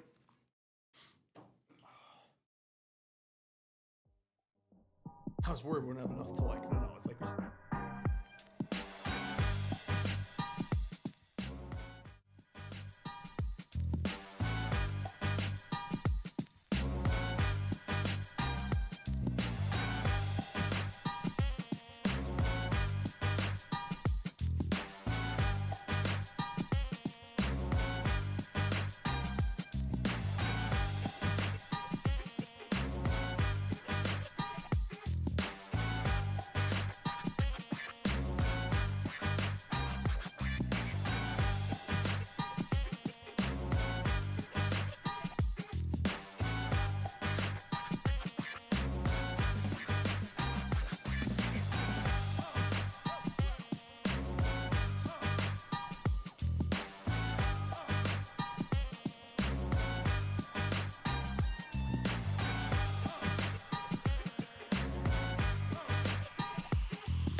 Welcome back, Chicago Hockey Radio. I was about to say NHL hour, but I mean, this whole thing is the NHL hour. It's the playoffs, baby. What the fuck are the Chicago Blackhawks? Who the fuck are the Blackhawks? We've got one more game to wrap up, talk about, get into, is obviously the Vegas and Minnesota game last night. And then we're going to be sending it over for the Mount Rushmore. That's right. Hockey movies. Ooh, fun. And that's a good one. I think we had a lot of good laughs. Yeah, simply lovely. With the fucking Rushmore movies. First one I didn't win, but I don't think I'm going to lose. So I think. But anyway, I need to lock in right now, Justin, because I had one of the worst beats I've had in a long time. Me and my buddy who sports gamble very frequently. I'm talking every single day, basically, me and this kid. We picked a play. We picked a play for this wild Vegas game. I told him, he said, why is Vegas minus 250? And I said, Elia. Because Vegas. I said, Elia, the betting. Everyone is overrating the fuck out of the Vegas Golden Knights in this series. Here's another take. Here's another hot take from Lee. It could age poorly. I don't see it that way at all. The Minnesota Wild were one of the best. They were one of the best teams in the league to start the year when they were healthy. Yeah. Kaprizov gets injured. Eriksson Ek gets injured. That team goes into the shitter. They're like barely 500. They squeak into the playoffs, but they get them back for the last 2-3 games of the season. Team. This is not a wild card team. No. This is a good team with Kaprizov would have won the MVP. We would not have been talking about Leon Draisaitl. He would have had like 112 points like in 82 games or something. Justin, we wouldn't be talking about McKinnon or Draisaitl. It would be Kaprizov. Because the Wild would be like top 3, and it's like he is that team. Like as good as the Wild are, like it's driven by Kirill Kaprizov. The team is going to be a 6-7 gamer. I think the Wild are pretty good. They just didn't have their fucking top guns. They didn't have their top guns. Yeah, they still made it without them. And so now they do. I just don't see. And then even after last night, I'm like, whoa. Game. If you watched that game and thought this was going to be an easy series for the Vegas Golden Knights, you need to check your glasses. We're watching something different. Yeah. Minnesota were there all game long. They could have easily won. Vegas converted on their opportunities. Yeah. They were better Got from some nice that standpoint. calls, because they're Vegas. But it's funny. They said something in the broadcast that they're the least penalized team in the league lately. I wonder why that is. Dude, I'm first of all with the Vegas argument. I know you're kind of doing a joke, but I honestly not really feel joking. It's Vegas, man. But Vegas loves Vegas. No, but they don't. Dude, if you go to Vegas, everybody in Vegas is betting on Vegas. So for Vegas, it's better for Vegas to lose. Do you understand? You're right. I guess you're right. Like I everybody, just don't like Vegas, all these people that are like, "Oh, I'm going to the game tonight. I'm going to put $1,000 on the Knights." Yeah, cha-ching. Thank you, says the sports book. No, but dude, I am so pissed off. I texted my friend. I said, I think I'm going to take Kaprizov 2+ points. Yeah. It was like plus 220. He was like, oh, like, are the Wild the good side here? And I'm like, yes, I do think that the Wild are the side to take. So I took Minnesota Wild plus 1.5, which just means they have to lose by less than 2 goals. If they just lost 3-2, I would have won the bet. It would have been fine. We would have kept it moving. That empty netter fucked you. There was an empty net goal scored with 0.1 seconds. And if you want to see it, go to Chicago Hockey Radio's X account. Go to the Twitter, search it up. I posted a screenshot of the puck crossing the line before time runs out. It was a reply to Johnny Lazarus's tweet, who had the exact opposite bet as me and should have fucking lost. That it was Minnesota plus 1.5 since the day I was fucking born, and I knew it. I was on the right side, and I got absolutely fucked. So if you want to go on X and see the puck, literally, I showed you. Yeah, you're right. It was on the line, right? I test passes, man. Like, oh my gosh, dude, pisses me off. They would have won anyway. It's not like that fourth goal mattered. So it's like, I don't know. I turned the game off. It's like I assume it wouldn't count, right? Because it's like I didn't think it went in time, and I checked the score after. I'm like 4-2. Where'd that come from? I'm like, oh, yeah. So frustrating, but. To talk more specifically about the game, Minnesota played fine. They played well. It's like, I know you lose, and like, look, Vegas has a little more of that depth, right? They're going to come away with the game one at home there, when it's an evenly played game. But it's like, nothing from that game suggested it's going to be a quick 4 or 5 games for Vegas. I think I said Vegas in 6, and could even be 7. Like, I still think Vegas is going to come away with. I think they're the better team, right? They're a cup favorite for a reason there. But Minnesota's not just going to. This is not going to be an easy series. They're just going to roll over and die. It's like they're a different team with Kaprizov, Eriksson Ek in the lineup. I think we saw it. We saw it in the early season, like you said, and then the season looked very much the same way. So they're going to make this interesting, man. I think if you could come away with one in Vegas and bring it back to Minnesota, it's like, now we're really talking, man. I think they could absolutely take it to them for sure. Yeah. Matt Boldy is a star. He's so good. He's a star. Yeah. 2 goals. And also, I was so happy with him because, dude, I thought I was going to get away with it. I thought I was going to get away with the +1.5. Minnesota pulls their goalie with like a little less than 2 minutes left. They have some good pressure. Vegas is able to get the puck, get it out of the zone. We're about to go score on the empty net, and Matt Boldy just takes a blatant trip to keep him from shooting the puck into the empty net. And I was like, oh my God, Matt Boldy is a superstar. Not only does he score goals in big games, but he knows how to fucking cover. Good teams win, great teams Through cover. players like that. Yeah. Good teams win, great teams cover. And Matt Boldy did that. And I was like, oh my God, I love Matt Boldy. He was so good in the Four Nations too, man. Like, he just seems like a guy who loves these type of environments, right? Those big games. He shows out. He elevates in these situations. Yeah. And I don't, we hadn't seen it yet, because I think they said he had like 1 goal in 12 playoff games prior.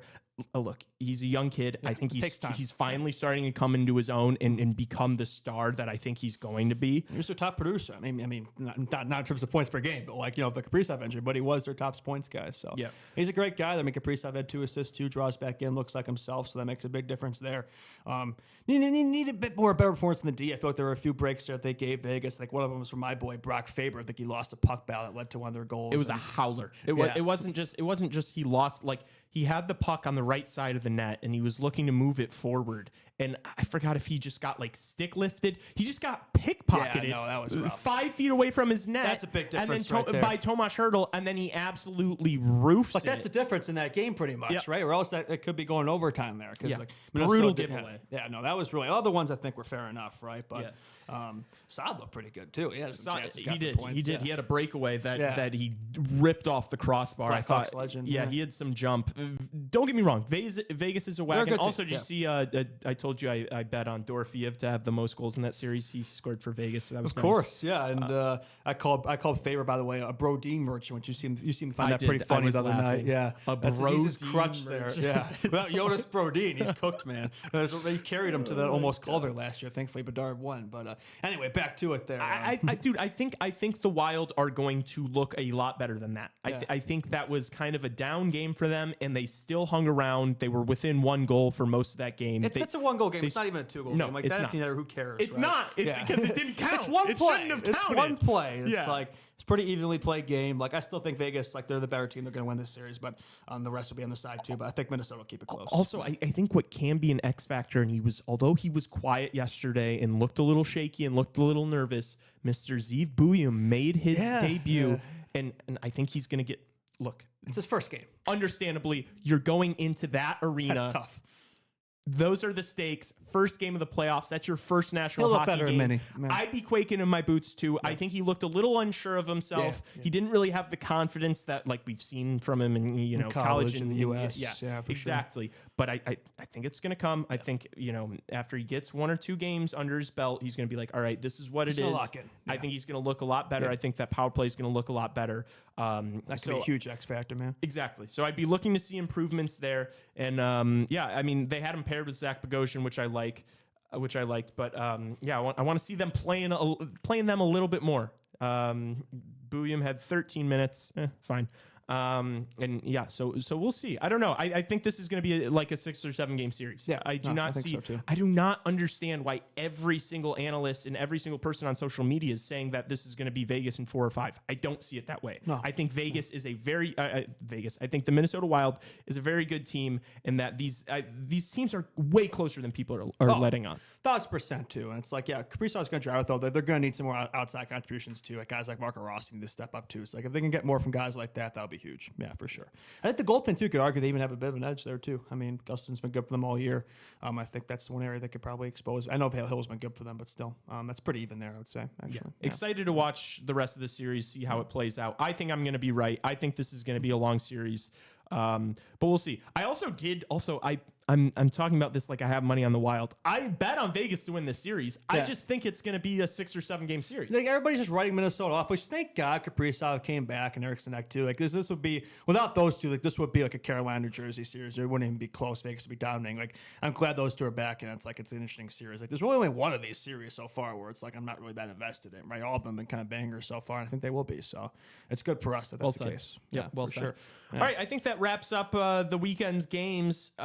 We are going to send it over to this Mount Rushmore of hockey movies. It was funny. This was the one that we originally messed up. And we had to take two on this one. But it's so good. I can't wait for you guys to listen. And we'll be right back teeing up the games tonight and tomorrow after the Mount Rushmore. So it is the Mount Rushmore of hockey movies, take 2.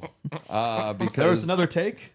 There was. We got through about halfway through this one, and then we're it's not a CHR day without something happening. It is not. No. What are you gonna do? Okay, so the Chicago Hockey Radio Mount Rushmore of hockey movies, and I have the first pick. And with my first pick, I will be taking Miracle. Yeah, can't really go wrong with that one. good pick. Easy 1-1. Very easy 1-1. As I said in the original, I think you can make an argument it's not only the best hockey movie of all time, but the best hockey movie of all time, period. Wait. Justin. I'm on sports movie. Bro just added a period at the end of the same sentence and was like... I'm tired. I'm sorry, guys. I let us down on that one. Sports movie, not just hockey. Dude, that's getting clipped. And not just sports. You could argue Miracle is the best movie of all time. Didn't go with the Love Doctor, but Settle down. I haven't made that pick yet. Settle down. Foreshadowing. Tassos is gonna come back in and not pick that movie. All right, Lee. Second pick. I took the Mighty Ducks with the first one, the original, the OG, the good one. Are you not taking the whole trilogy? I'm taking the whole trilogy. No. Oh, the other two are still on the board? Other two are still on the board. Okay, good. All right. That's me next, right? Yes. I think it's the most underrated hockey movie. I mean, it might not be underrated by some, but give me Youngblood, a great childhood movie. Rob Lowe, legendary, old school hockey. Shout out Cynthia Gibb. Hell of a movie there. Youngblood. And Raven and Tim now with the next pick. Our first round pick. Two picks. We're taking Happy Gilmore. And then our second pick, just to screw the other guys up, we're taking Slapshot. Known hockey movie, Happy Gilmore. Yes. Pretty sure it's a golf movie. We did this already. Hockey. Yeah, I'm trying to keep it as excellent as the first version, right? Just running back all the same content.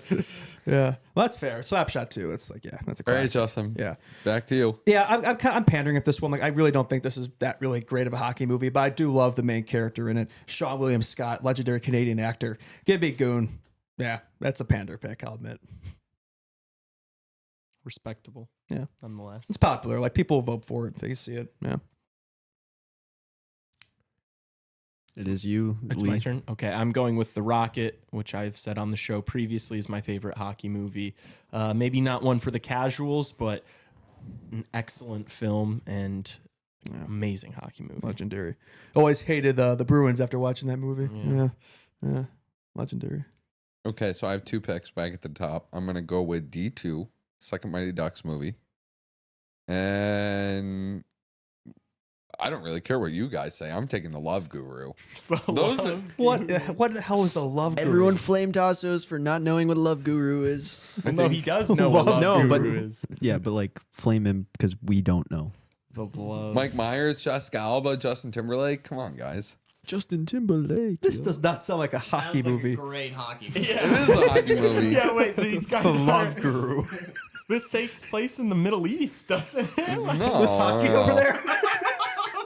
Oh no, it's in Oh, it's an Indian person born in America. and he's trying to like get the Leafs to win the Stanley Cup. Well, Okay. that's it's a fantasy then. It's Of course they don't. Yeah, that's the whole point is they don't because they never will. Of course, again. yeah. I got you. Yeah. Wait, is it Mike Myers playing the Indian-born guy? Yes. That's a crazy. You know what we should do? We should all watch this movie together today. That'd be fun. Maybe Yeah. we should. We'll do a Love Girl review in the next show. It got a astounding 3.8 out of 10 on IMDb. Wow, the critics really big fans of Love Guru. Is there love in the Love Guru? There is some love. There's some love. Yeah. There's some love. Just love. I'm not gonna say what kind of love, but yeah. Oh my gosh, that's so funny. Who's next then? It is back to Lee. Oh Right. shit. What's he got? Um, This is where we be. Like this is the second half now, right? Like Yeah, this everything's is where we different This is now. new now. Yeah. I'm gonna go with Mystery Alaska. Oh, you Have you even ever seen it? bastard. Yeah, it's a That's really good that's movie. A lie. It's That's a really lie. good movie. Just Tell me what it's about. Tell me what it's about. He's Tell got me what it's nothing. about. He's a deer in headlights right now. so if you've seen Mystery Alaska, you know it's about a mystery. Oh my that God, takes he has place- no idea. You don't know it's about the Alaskans to You've take out never the New York seen Rangers. The Rocket, and I know you haven't. So I'll call you out on that. That's crazy. I know you haven't seen that movie. You just picked a movie you'd have never seen. I literally in the first part of this when we cut, I literally said I have to pick movies I haven't seen because I've seen about 7 of these or 6 of them, maybe even less.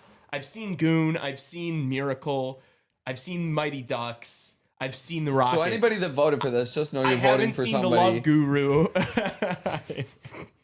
hasn't seen the movie. Wow, he's just looking at a list and picking them. Justin, you've seen Mystery Alaska, Oh yeah, correct? it's a classic. Yeah, I don't know how I should have picked it sooner. But Nobody say yeah. what it's about. No, don't say what it's about. Yeah. Let's not say what it's Okay. about. Yeah, well, that's me next, right? Yep. Well, I mean, I think it's definitely the weakest of the 3, but you know, he's still got the Mighty Ducks in the title, so people will click on it. Give me the third Mighty Ducks, the last of the trilogy. Yeah, definitely the weakest one. I think but we're leaving some absolute missiles on the board. I'm taking Tooth Fairy with my third pick. Yeah, baby. Dude, that was gonna be my 4th pick, and I Dwayne was The like, Rock no Johnson. one's picking the I fucking kind of forgot about that movie. I'm gonna be honest, Dude, that was one of my go-to movies as That's a child. fire. Love that movie. The Rock, absolute amazing actor. That's where he started his career, Yeah, some yeah. would say. Probably his Dwayne most The Rock well-known movie, Johnson. right? That's a big one. His coming out party. known amazing actor. And for our last Hollywood's pick, favorite. Yeah. we are taking this one Don't you for dare. humor Don't you and dare. for star power. You're We're not doing taking it. National Lampoon's Pucked. Oh, fair. Oh, okay. There's one I want for my last And one. for those who don't know, Bon Jovi is the main actor in that. Really? Yes, that is. Oh, I gotta That see is part of this. the reason why I picked it. National Lampoon. That's like the vacation people. Yep. Oh, that's actually probably pretty good. How have I not heard of this? They do a lot, dude. They've made tons of movies. Yeah, I'll have to check that out. All right, I think I'm up next, right? Last pick. Mm-hmm. This is a bit of a niche one, but for those of you who've seen it, oh, this is a classic childhood movie here. Give me MVP, Most Valuable Primate. That was on my list. Absolute classic. I'm shocked it wasn't monkey picked yet. playing It's a monkey playing hockey. That might be one of the movies we try to watch during the 24-hour stream. Yes, Oh my yeah, God. that absolutely. I haven't seen that in Most so long. valuable prize. I kind of want to rewatch that now. I think That's it been has a forever. 3.9 on IMDb. Yeah, the or critics have something. no idea what they're talking about, man. That's I don't absolute get like when cinema. people are like come up with the idea like I'm gonna make a movie. And someone's like, let's make a movie about a monkey playing hockey. Maybe that's like funny, but how do they get like investments for that? Like, how Yeah. is somebody like, I'm gonna invest in your movie about a primate playing I puck? think that. Yeah, definitely want to fly. Yeah. It's hilarious. Is it my turn? It is. Dude, that sucks. I really was like, now I'm scrambling. That was the one you were gonna because- take? No, not most valuable primate. Man, wait no, till- I was gonna take the Tooth Fairy because I was like, nobody's seen the Tooth Don't Fairy. knock it till you don't see it. Yeah. I'm gonna take the French movie. I mean, I haven't seen this. Le Boys. Less Boys. Bless oh, Jesus. Le boy. Is that a real movie? Have y'all not gone on Google for this? Yes. It's Team like- Google has definitely I'm just gone on picking Google. things I've watched. It's What? look at the ratings. It's like rated like It's a Quebec small film, apparently, but it does Quebec, have great. does have good reviews, so Amazing. I don't hate reviews. it. I Okay. don't hate It's the pick. French. So it for sucks. the few, I'm very confident with my 3 picks prior. And whoever has seen, if there's any Montreal fans, we've been doing a lot of Habs talk on the show. So if there's any, French speakers or something, they're gonna see that and be like, "That's a fucking good shout." That guy knows puck. Yeah, exactly. So Yeah, the large Quebec population following us. you guys might actually get hounded for like acting like that was a bad pick. I'm not saying it was. I don't know about I don't that think one. it was a there bad are pick. other ones you take before that, I think is what we're saying. In the fourth round, you last just round. took most valuable primate, That's and gonna get six. you're talking to me gonna get about votes. maybe better selections. It's Get the much fuck better outta than less here. boys. He took the fucking Love Doctor, the Love Boat, or whatever the. Love Guru. Actually, it's the you're Love gonna Guru. you're gonna get comments on this for not knowing the Love Guru. I think if you don't get hounded for taking that movie third, and I get hounded for taking this cinematic masterpiece of a documentary fourth, I'm gonna lose my mind, and I hate all you Chicago hockey radio enjoyers if you're gonna hound me for that. Well, I love all of you Chicago Hockey Radio enjoyers. Yeah. I do too. I'm gonna take Inside Out 2 with my last pick. I didn't even think of Inside Out. Is there hockey in There is Yeah. hockey in that one. Yes, Oh. yes, there It's is all hockey. based on Riley's like female Riley does McDavid. say- Oh. Oh, that's a good one. One that came to mind, no clue. and this I've is never gonna seen it. start the honorable mentions list. I wanted to know if there was an Air Bud hockey movie, and apparently they had one in production and then canceled it. hockey. Really? Because the dog couldn't learn how to speak in time. No, apparently it was during the last housing markets in 2008. Oh, I thought you were going to say so, the dog died. Oh, that was the reason it failed then. Yeah. Yeah, it was just a production Rough budget. timing. Yeah. Would have been a I masterpiece. am now looking at a list online. There is Score, a hockey musical. Jesus. Thank God we didn't take that. Musicals are a no for me, unless it's La La Land. Yeah, there's some interesting hockey movies out there. How about Threat Level Midnight? That's a great one. Michael Scarn.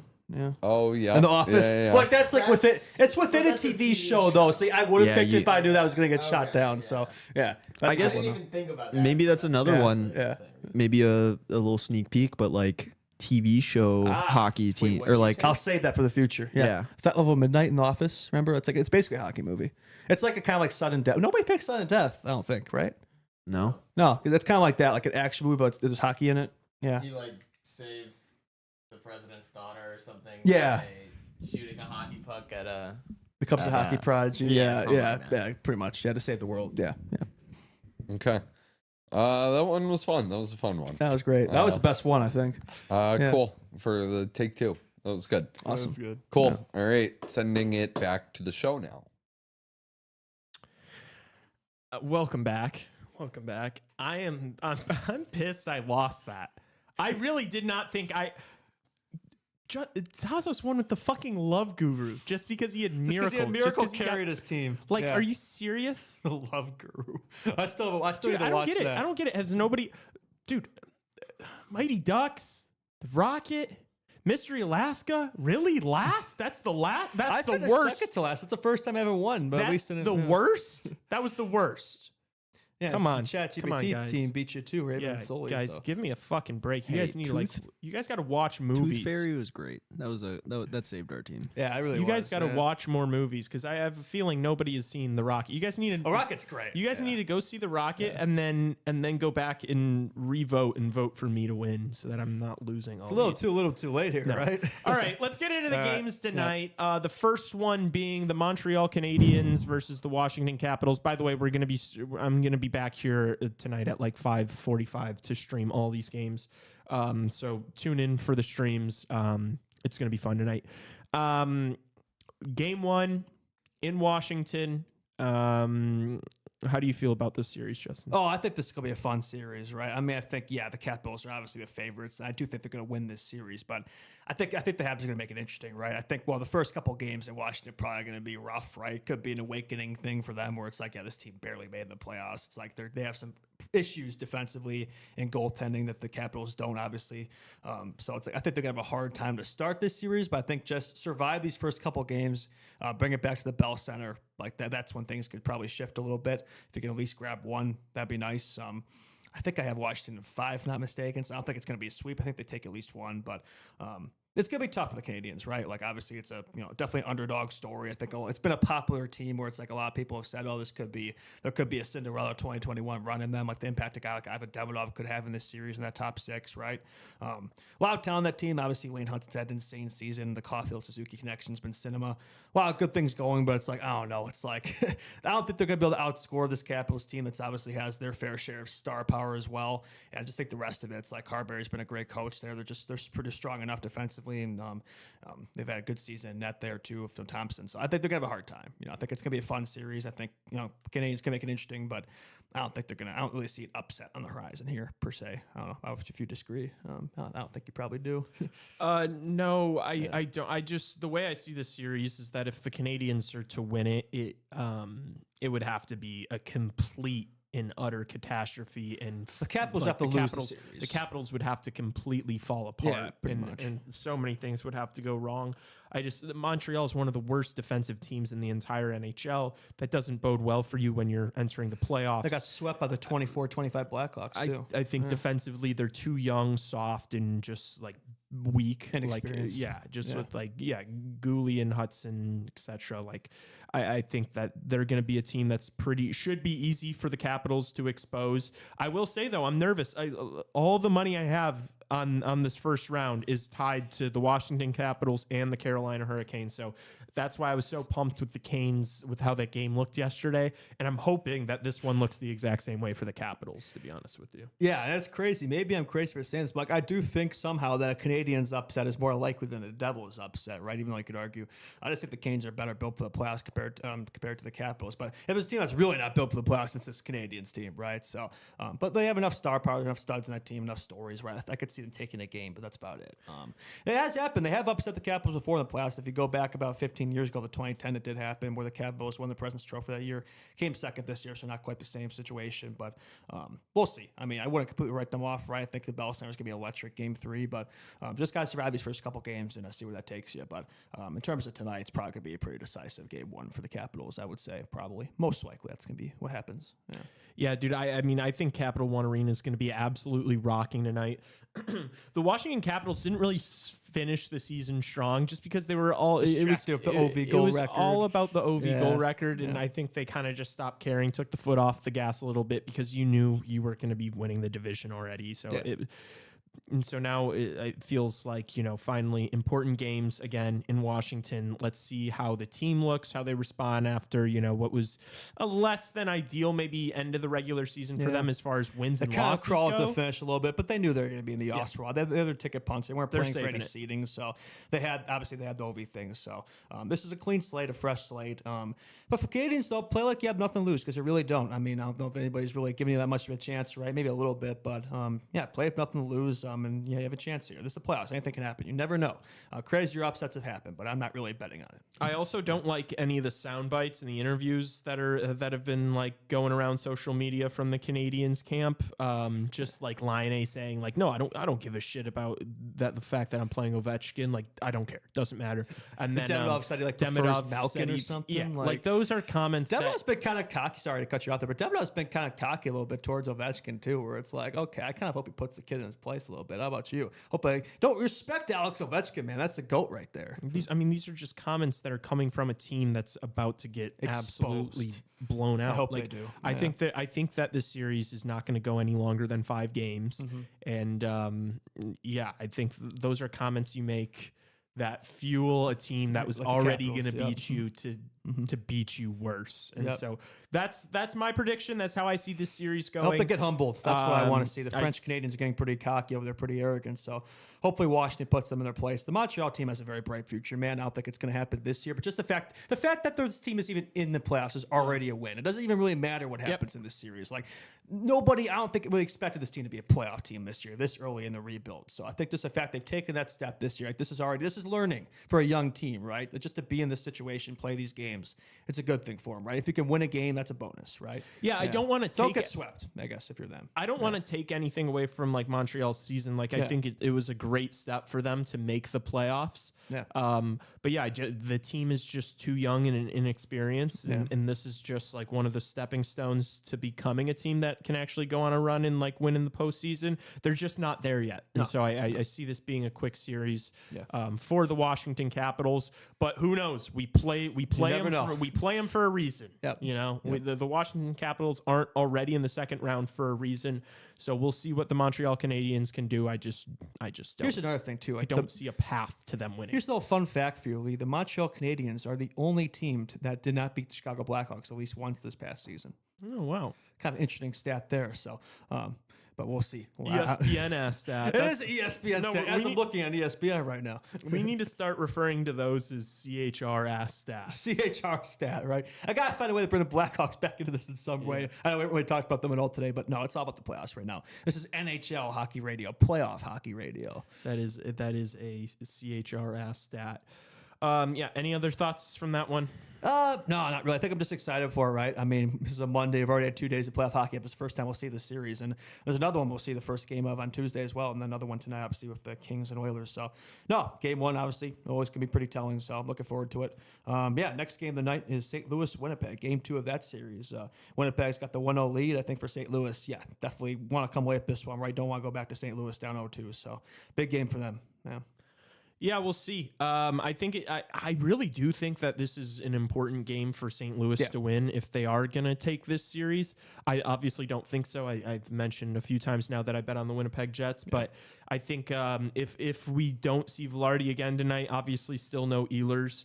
It's not. This isn't going to be the case for the rest of the series. Like Velarde's definitely going to come back within either tonight or the next game, and then Ehlers will probably be back in time too before the series is over. So you got to take advantage of it. So right? you have to now, and if you're St. Louis and you can split and come back that's home a win. to St. Louis, that's a W, right? No, that would be absolutely. You could potentially take one or maybe even both at home. It's like now suddenly we really got a series here. So no, definitely. I mean, it's not mathematically a must win for St. Louis tonight, but it really is. Like if you go down 0-2, like I don't really see them coming back to win the series against the Jets. It's only going to get healthier, right? It's only going to get better as the series goes along, right? So yeah, I think for St. Louis, like even though you lost game 1, I thought they played pretty well. So if they can just stay out of the box a little more, more even strength play, I think they can take this game tonight. So we'll see. Should be a close one. Yeah. I don't know if I'm gonna bet on this game as like individually, but I will say I see Winnipeg tightening it up. Yeah. I see them tightening it up more than low scoring game. Yeah. And I don't see it being another 7-goal game. Actually, it was 8 goals. It was 8 goals. Yeah. It was 5-3, right? Yeah, okay, yeah. You're good. I forgot about the empty net. Good call. Empty net was basically. But even worse. No, I do not. If I didn't see it being a 7-goal game, I definitely don't see it being an 8-goal game. There you go. Exactly. Yep. So I would imagine Winnipeg's going to tighten it up defensively. Yeah. Probably not as many good opportunities for St. Louis. Yeah. I also wouldn't be betting on St. Louis to have 3 absolute rippers again. I know we talked about this earlier, but Winnipeg doesn't get many chances like that. Probably right? going to be a tighter checking game, I'd imagine. Exactly right. Probably less calls, more even strength play. I think they tend to get less calls as the series goes along too. So no, I think it was definitely a feeling out game 1 where I'm sure both these teams will get into their structures here, and that should favor these lower scoring games should favor Winnipeg. So the fact that St. Louis couldn't come away with a high scoring game, I think, is not great for them. So yeah, for the Jets, if you could just find a way to edge out a low scoring game like that, 2-1, 3-2 game, then take that 2-0 lead. That's big for them.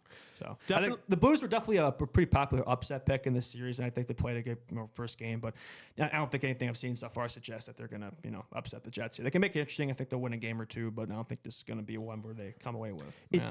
It sucks for St. Louis because like if they were going to win games in this and this was going to be a close series or they were going to potentially win it, you'd imagine they were going to get some of the wins early on in the series when you don't have Winnipeg don't have 2 of their top forwards on the ice. Mm-hmm. But it's in Winnipeg, in one of the toughest atmospheres in hockey. That's tough. It's difficult, Mm-hmm. And if they had home ice, it'd be one thing. But and so even once we're going back to St. Louis, even if you're rooting for Winnipeg or have money on them like I do, you got to feel pretty confident that even if they lose tonight, which I don't think they're going to, but even if they do, they're going to get healthier. Yeah. They're going to it's going to be a way better team that we're going to see in game 4, 5, 6 than we did in 1 and 2. Yeah, I feel like the Winnipeg's team, I think they're going to get better as the series goes along too. I think just the way they're structured. So, I still feel pretty good. Like you said, if you're a Jets fan about this one. But again, win this series, it's going to be a tough one. I think the closer you can end this series, the better shot you have.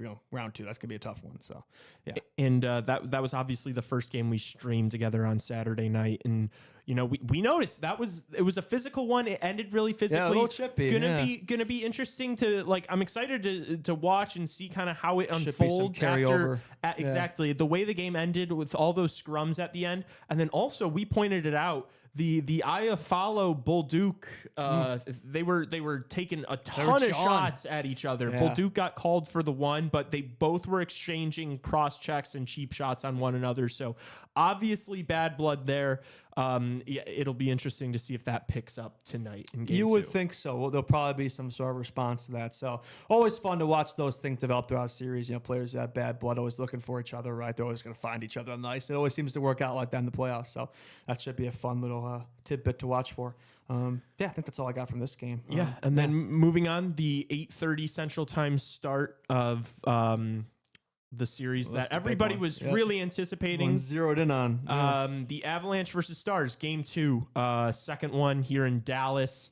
You're calling this a must-win for Dallas. Oh, yeah, this is absolutely a must-win for Dallas. If that first game, it was a question mark, so it was a must-win for St. Louis. There is no question marks here for Dallas. You have your first 2 games at home ice.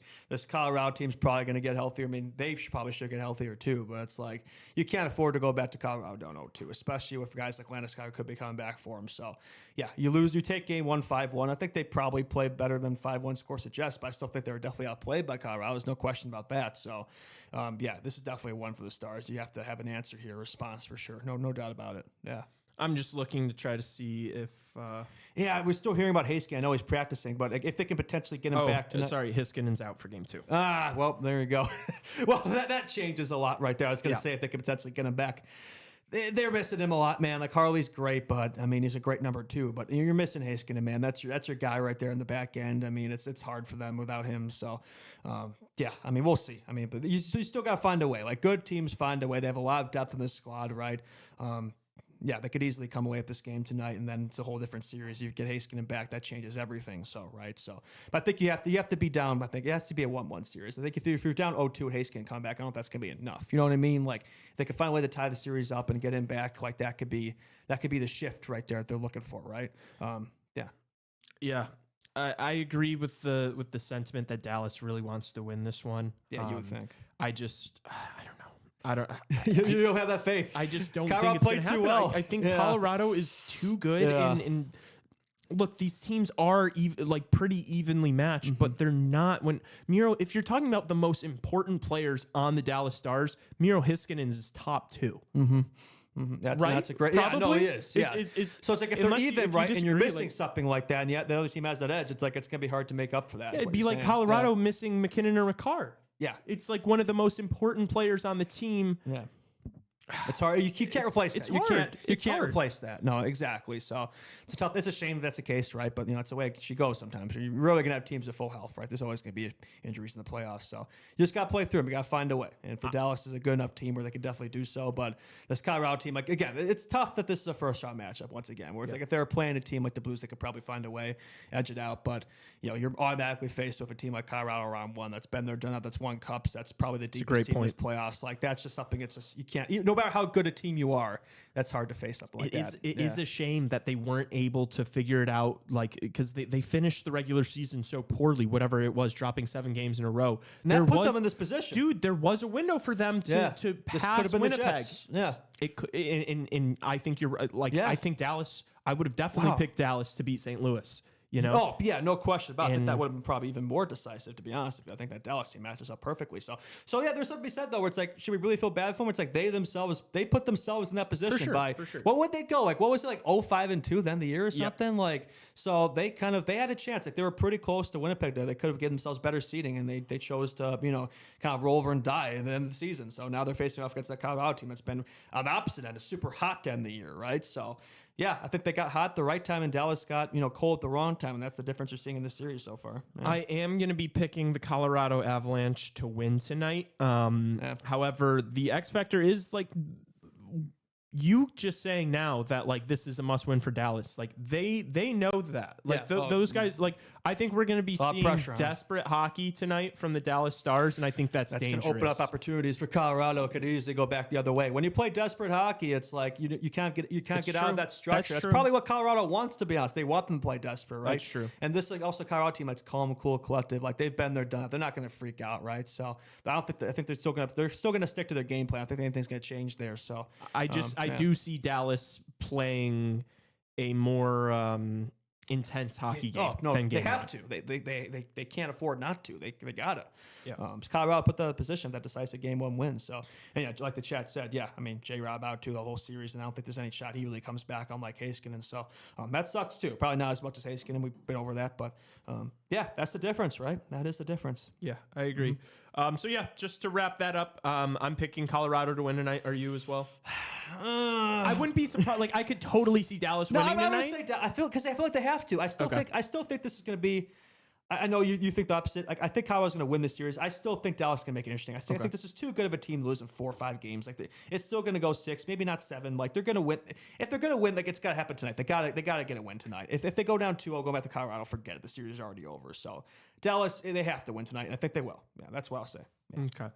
I also I want to go back because I don't know if we officially said I'm picking the Capitals to win tonight. You're picking. Look at Cap. Okay. Yeah, I don't think we really need to say it because that's no. I think the Habs will grab a win at the Bell Center. They won't get swept. They'll make it 5, but that's about it. That's later. Yeah. And then the Blues Jets tonight. Who do you have? I the Jets. Yeah, You have Jets? Okay. Yeah, Okay. for sure. The Blues maybe will take one at home. Yeah, but that's not today. No. I think I'm also taking the Jets tonight. Okay, cool. And then you're taking the Stars. I'm taking the Avalanche. Correct. But both could see it going either To way. be honest, like I really only picking this. That's a difference pick. Like my brains says Avs, but I just feel like the Stars really need this one narrative wise. So that's why I'm going with the Stars. I also I honestly like bet like that sometimes. Like I'm okay picking a team that has to win. Yes, exactly. Because it's like I might not believe it, but it's like there's more incentive for them. You won't feel bad about getting the pick wrong if Dallas at least like goes out like loses guns blazing. This won't be another 5. Well, this is gonna be a close game. This is not gonna be another 5-1 game. That I can guarantee you.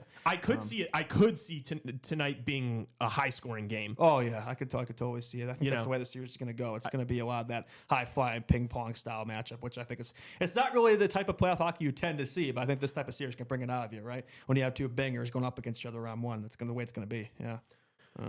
Yeah. Okay. Want to transition to Edmonton, LA? Yeah, I think we covered that one pretty well. Pretty good. Yeah, game 1, Edmonton, LA. Probably the series that's had the most talk going into it, right? Because obviously history is on the side of the Oilers, but every stat, every metric you look at is on the side of the Kings. I think it's been a pretty popular narrative too, where it's like, oh, this is the 4th year of it's different this time. And look, we had a guest on, obviously, and I think there's a lot to be said about that, where it's true. I think there's a lot that goes in the favor of the Kings here, right? They finally have home ice. They've been so good at home this year, right? Healthier squad. Like there's a lot of metrics there that support the fact that they should be able to finally come away with this one. But I don't know, man. Like my gut still tells me Edmonton for whatever reason. You still have the top 2 players in the game. McDavid's looked a lot like himself since coming back from injury, and you got Draisaitl had an insane season. Like if those 2 are on top of their game, like that might be all they need. So again, we'll see what happens today. I think we'll learn a lot about the series first couple here in LA, right? I think they need to get off to a good start. They need to get off to that lead. Put some pressure on Edmonton, right? If we're Oilers, ideally come away with at least 1 here in LA and go back home. They've been a good team at home. So, big game 1 here for sure. I think they'll have it.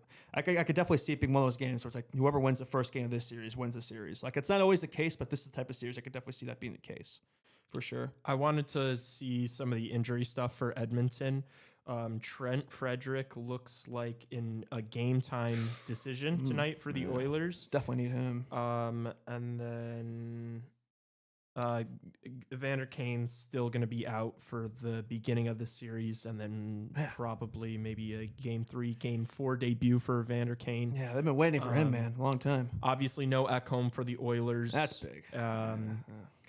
Yeah, dude. Yeah. So I mean, I feel like we've talked about this series a ton over the past. The one we previewed the most on the Friday show too. Yeah, Dennis Birdstein definitely getting into it. Yeah. Yeah, I just. Any of your opinions change there? Yeah. The Kings are the right side to be on. The Kings are the right side to be on. They're a better team. They're deeper. They're healthier. It's a different team from the past few years. They have the home ice. Yeah. Darcy Kemper's looked great, But at the end of the day, The bookies are still favoring Edmonton for a reason. I don't want to bet against Connor McDavid and Leon Draisaitl. No. And yeah, the book obviously respects them, and it's not just like the sports book. That shit is so nuanced and They know some things we don't. researched, and it's so thought out. Yep. Like those numbers don't just come from anywhere. It's not just like somebody who knows puck and is like Edmonton Oilers should be minus 130. It's there's reasonings Every behind single it. metric you can look at, right? Every thought you can, every calculation. Yeah. And so I just think it's because the book has respect for, two of the biggest game breakers in the league. They're going to get their cookies. They're going to get their power plays, right? They're going to get their calls. So, no, I think that, and also, I mean, I'm not going to, I hate to put this type of stuff out there, but it's like you can't help but think, right? The NHL really wants to see Edmonton succeed in this playoff series, right? So, that they're going to get their peepers, their calls, right? So, they got to take advantage of that, right? I think even strength play, LA has been the better team. They're probably going to be the better team this series. They got to shut down that Edmonton power play. They got to find a way. That's just a tough call. I do think that I think I'm gonna stick with my guns and say that I think Edmonton's gonna win the series. Yeah. But I think it's gonna be in 6 or Close. 7 games, Yeah. and I think that LA's gonna win tonight. Yeah, you think they're going to take? They feel like they have to. I feel like you got to get that advantage at home. You got to go back to Edmonton. If you go back to Edmonton, if you win both games at home and you put the Oilers on the heels 2-0 like that, then you put yourself in a great position. Edmonton, just find a way to come away with one of them. Probably not tonight. I kind of would tend to agree. I hate to be the agree show today, but I think I could see him coming away with game 2 tonight. We'll see. Could be a tough one there, but Ekholm being out though, that's a tough one. I mean that's a big hole in that decor, right? That could expose a guy like Evan Bouchard, right? So got relying on Darnell Nurse a lot. I know he's had a better season, but he had his problems in the playoffs last year too. I could kind of see that coming back. So that's a tough one there. They definitely have the edge in net, like Skinner. I don't really fully trust that guy, but he, as long as he's good enough. They got to rely on those top guns, man. Like the Hymans, the Nugent Hopkins haven't had as good as seasons. By the way, first playoff series for Jeff Skinner, so we'll see what he does, right? He's been waiting for this his whole career, right? What is this? Like year 14, 15 for him. He's finally gets to play in a playoff series. So I know he hasn't really had a great season there, but maybe there might be that guy you don't expect, right, who shows out. Yeah. Like, those guys, they've been kind of waiting for those guys, the Arvidssons, the guys they acquired, haven't really had great seasons. Like they need some outside contributions. You can't just come from McDavid, Draisaitl. They're going to need some depth contributions here. Could Corey Perry kind of drive that LA team crazy, right? Like, something like that. Evander Kane, does he come back and be a pest? You're going to need the secondary scoring. They're going to need something else for Edmonton to come through in this series if they're going to win. Yeah. You can't just go through those. I think as far as tonight goes, though, I think it's too much too soon for them. Especially like if there's no Frederick. I just think the Oilers team is not healthy enough yet. But I think as the series goes on, if we start to go in their favor, they'll get better as it goes along. Right? Yeah. So I agree. I think that's my prediction. Maybe Kings win tonight, Oilers in 7. I don't know, man. The Oilers have that experience too, where it's like I think the psychological impact of the Kings, you think that's not in their head, the fact that they've lost to this team 3 years in a row, and like pretty much everybody's saying they should win it this year. I think that could be a bad thing for them, to be honest with you. Where if they go down, like it can get in their head, and that can start to favor the Oilers' way. They've been there, done it. They have the experience, right? They're literally 1 game away. I just don't see a team that was 1 game away from winning the Cup last year. A team where McDavid, had that Four Nations game-winning goal for Canada. There's too many narratives on the side of the Oilers, like that documentary that released at the beginning of the season, right? The way they looked after losing that Cup, like there's just so much there. Where it's like I just don't see this team losing round 1. I don't care. Like if they beat this team 3 times before, they can do it again. That's the way I see it. I'm not gonna lie. I'm not even gonna make that confident of a statement. I could see the Kings winning. I could definitely. Oh, totally. I could totally see it. I think they are the better team. They are. I just I don't really want to make I've made some bold predictions on most of these series, and I've said things in confidence. Yeah, that's fair. Yeah, I'm not gonna do that on this series because I'm not even fully confident in it. Yeah. I don't feel strongly either way, to be honest with you. Yeah, I'm a history merchant, man. That's what I do. Okay, let's the Tuesday games. I mean, we don't really have to do all of them. I think we should just do maybe a little bit of a battle of Florida. We can skip that New Jersey Carolina joke of a series, right? Carolina's going to win. They're going to blow them out again. That series is already over after game 1, so we can get into you want to get in the battle of Florida? I think that's the only one we need to do. We've also been we've seen all these guys, right?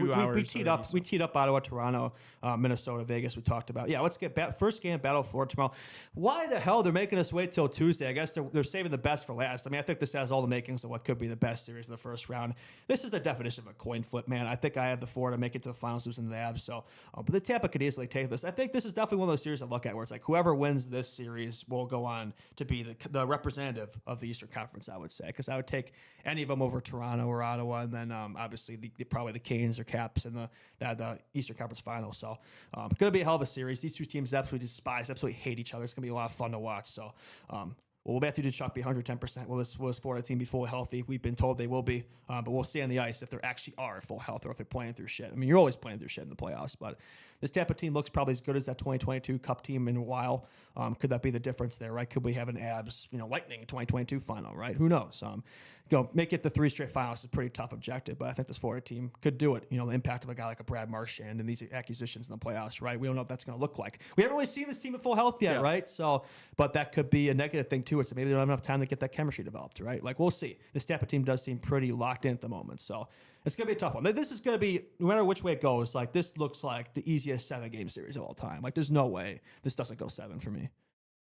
You don't agree? No. Yeah. It's not that my pushback to that is not because I don't think these teams are like evenly matched, or I don't think this series is a coin flip. I could just like, one of the things like Florida could just be completely healthy, look really good, steal one out of the first 2, get Ekblad back and win the series in less than 7.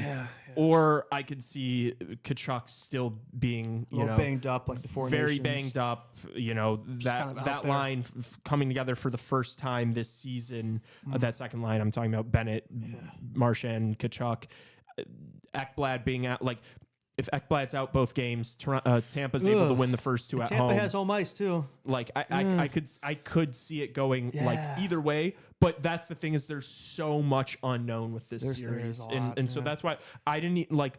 Everyone knows Florida's kind of my team. Matthew Tkachuk's my guy. I bet on them heavily last year. I didn't really put anything. I didn't really put anything on them. Difficult. The path is harder this year. It looks like, but it's not because I don't think they can do it. It's just I don't know what the health situation is and how they're going to look. Yeah, that Ekblad thing is big, man. Where it's like Tampa, I think you got to take advantage of these first couple games. Like, I think you got to win both of them. I don't even think winning one's enough. I agree. I think if Florida takes just one of them and they get healthier, they get Ekblad back, right? Like, that's it. Like, they got that chemistry figured out, right? Those guys have been out, right? Got those couple games back, and they look set at home. Like, that could be the difference right there, right? So Tampa, take that early 2-0 lead, right? Take advantage of Seth Jones as your number 1 D-man in Florida, right? Expose him a bit, and you have a path there for sure, 100%. Yeah, you gotta take the early lead. I think that's a great point. I do really believe that the first 2 games are must-wins for Tampa, because it's going to be the weakest Florida team you're going to see. Florida's going to get better as the series goes on. They always do it. They always wear on their ops, right? Yes. They've been down before. They've been there. I know the Tampa team has too, but Florida really, especially the last few years. But they've also played a shit ton of hockey. So they played a lot of hockey the last 2020, 2022. They've had some early exits the last few years. Maybe a little fresher. I don't know. I'm just thinking outside the box here. Yeah, goalie battle too, right? Yeah, Bob versus Bassey. That's gonna be a ton of fun. So Bassey's type of guy, like he's looked a lot more like himself this year, right? So he's a guy that could steal this one. We'll see. Bob could too, though. Bob could too. It's crazy to me. I'm looking at the odds right now. It's basically a pick 'em. Tampa Bay is -115. Florida's -105. It's probably even a favorite in this. Like, for me, my mind, the bet is 100% on Tampa for the first game. I think I'm gonna be picking Tampa to win tomorrow. I think they have to. I think they're gonna be healthier, fresher. I think they finished the year pretty well. Those first 2 lines are awesome. Brandon Hagel's been a beast. 90 points on the second line. Second liner in the league. Not scoring a single goal on the power play. 35 regular 5-on-5 goals. That's absolutely insane, dude. He's a beast. So good. Tampa and dude, that first line for Tampa is disgusting. The Kucherov, Point, Gensel, like they are so good. They are so dangerous. I think that it's going to take Florida a game or 2 to get back going. Yeah. And no Ekblad. Just survive the first couple games. I like Tampa tomorrow, so I'm probably going to be betting on them. But we'll see, man. I think from a Florida perspective, if Florida's able to get 1 or 2 of these first 2 games, you gotta feel pretty good about that. Oh yeah, I think it's easy to forget, man. It's like this Florida team's still so goddamn good. Like if they're fully healthy, which is right, but if they are, I have a hard time betting against them. That's that's kind of like my thing with this series, and like I know a ton of people are like They've picking almost Tampa. become underrated somehow. Well, just because the way they ended the season compared to Tampa, I think so many people are taking Tampa to win this series, and for the most part it's for good reasons. Like it's you have no Ekblad. It's question marks about the health. You know, question marks. There about are more question marks how on Florida much compared to how Tampa. much hockey has Florida played over the last 2 years. Like I understand that, but if you're picking Tampa Bay to win this series because you think at full strength they're a better team than the Florida Panthers, I think you're completely wrong. No. I think if these teams were both at full strength at their best, I think Florida is significantly better than Tampa. And they've been banged up pretty much all season too, and like they're still barely behind in the standings too. So that's why they have the home ice in this series, right? So they have a better regular season, right? But playoffs are a different ball game, man. So I'd still give Florida the slight narrow edge there, but I think it's going to be a 7-gamer. I think it's going to be 7. I think this is going to be the best game of the first round. I hope so, dude. I hope it's an absolute banger. I hope it starts fast and physical, and we rehash all that bad blood between the two. I can't wait to see Marchand too in this series. He's going to be a little fucking rat. Oh, it's going to be so fun. Yeah, it's gonna be a damn electric. It's gonna be a good one. I can't wait. Oh my god! I wish this was tonight, man. Actually, no. I'm glad it's tomorrow because I should be live streaming that game. Yeah, you'll be doing live today. streaming I'll be doing tomorrow. So, I'll have that snoozer of New Jersey, Carolina. Look forward to, and then I get really into it with Florida, Tampa. So, Battle on Terror is kind of sandwiched in there too, and then obviously the 10 o'clock game. I don't think I'll be doing that one. I think I'll probably be sleeping. But anyway, a lot to look forward to coming up here. Yeah, I think. Did we do it? I think we're good here. Yeah, I don't think we really missed anything here. Yeah, I agree. It's a good way to wrap it up. It's a good show. Thanks to everyone for hanging out, listening. I think you guys are probably just as excited as we are for these playoffs. I mean, it's just the best time of year, dude. Like watching playoff hockey, there's nothing like it. It's so entertaining. It's Christmas for a hockey fan. Yeah. I'm excited for the games tonight. The stream tonight's going to be a lot of fun. I'm sure you're excited for the stream tomorrow night. Pumped, absolutely pumped. Yeah, I do envy you that you get that Battle of Florida game while I got I'm the working. better slate. Yeah. Yeah. Do you? Yeah. Let's look at this. Who got the better slate here? I think just because of that. But what games are you doing tonight? I think you do. I mean, we're going to be focusing on the Habs Caps and then the Oilers Kings game tonight. And I do still have. Honestly, I like my slate. My slate is good, but it's not bad. The best one is the first game of the Battle of Florida. 1,000%. That's the best game. You might have more depth there. Yeah. But it's a coin. Again, it's a coin flip once again, man. You can't really go wrong this time of year. Exactly. Yeah. This Playoff first round, hockey is there's playoff so hockey. there's so many good series. Exactly. It's not really a snoozer outside that New Jersey Carolina series I keep shitting on. Hopefully that wakes up. But everything else is great. Yeah. So all of you watching, listening right now, we just posted our schedule for the week here at CHR. All the stuff we're going to be streaming, as well as the regular Monday, Wednesday, Friday shows. So make sure you're subscribed and you hit that notification bell just so you know when we're going live and you know what games we're streaming and stuff. Hitting the subscribe button helps us out a lot. We're like almost at 700. We want to get there. And then follow us on Instagram, Chicago Hockey Radio, to stay up to date on everything that we're doing. We're trying to post, interesting, fun, new content on there every single day. So follow that. And then, follow the Twitter account and the TikTok account. And then if you listen to us on Apple Podcasts or Spotify, please like the show and rate it 5-star and leave a review if you can. That stuff goes a long way for us and helps us climb on those platforms, which are very important as well. Yes, sir. So I think with that being said, I think we did it. Do you have any other things you need to get off your chest? Somebody's saying no prospect talk. The Rockford Ice Hogs, I believe, are playing the Chicago Wolves round 1 of the Calder Cup playoffs. So there's your prospect talk. Okay, finish up. And Merrick Van Acker is signing with Rockford, right? Oh, there you go. Yeah, I should be on for that playoff run. So there you go. There's your prospect talk. There you go, guys. We did it for you. All right. We will see you tonight for the live streams. See you in a little while.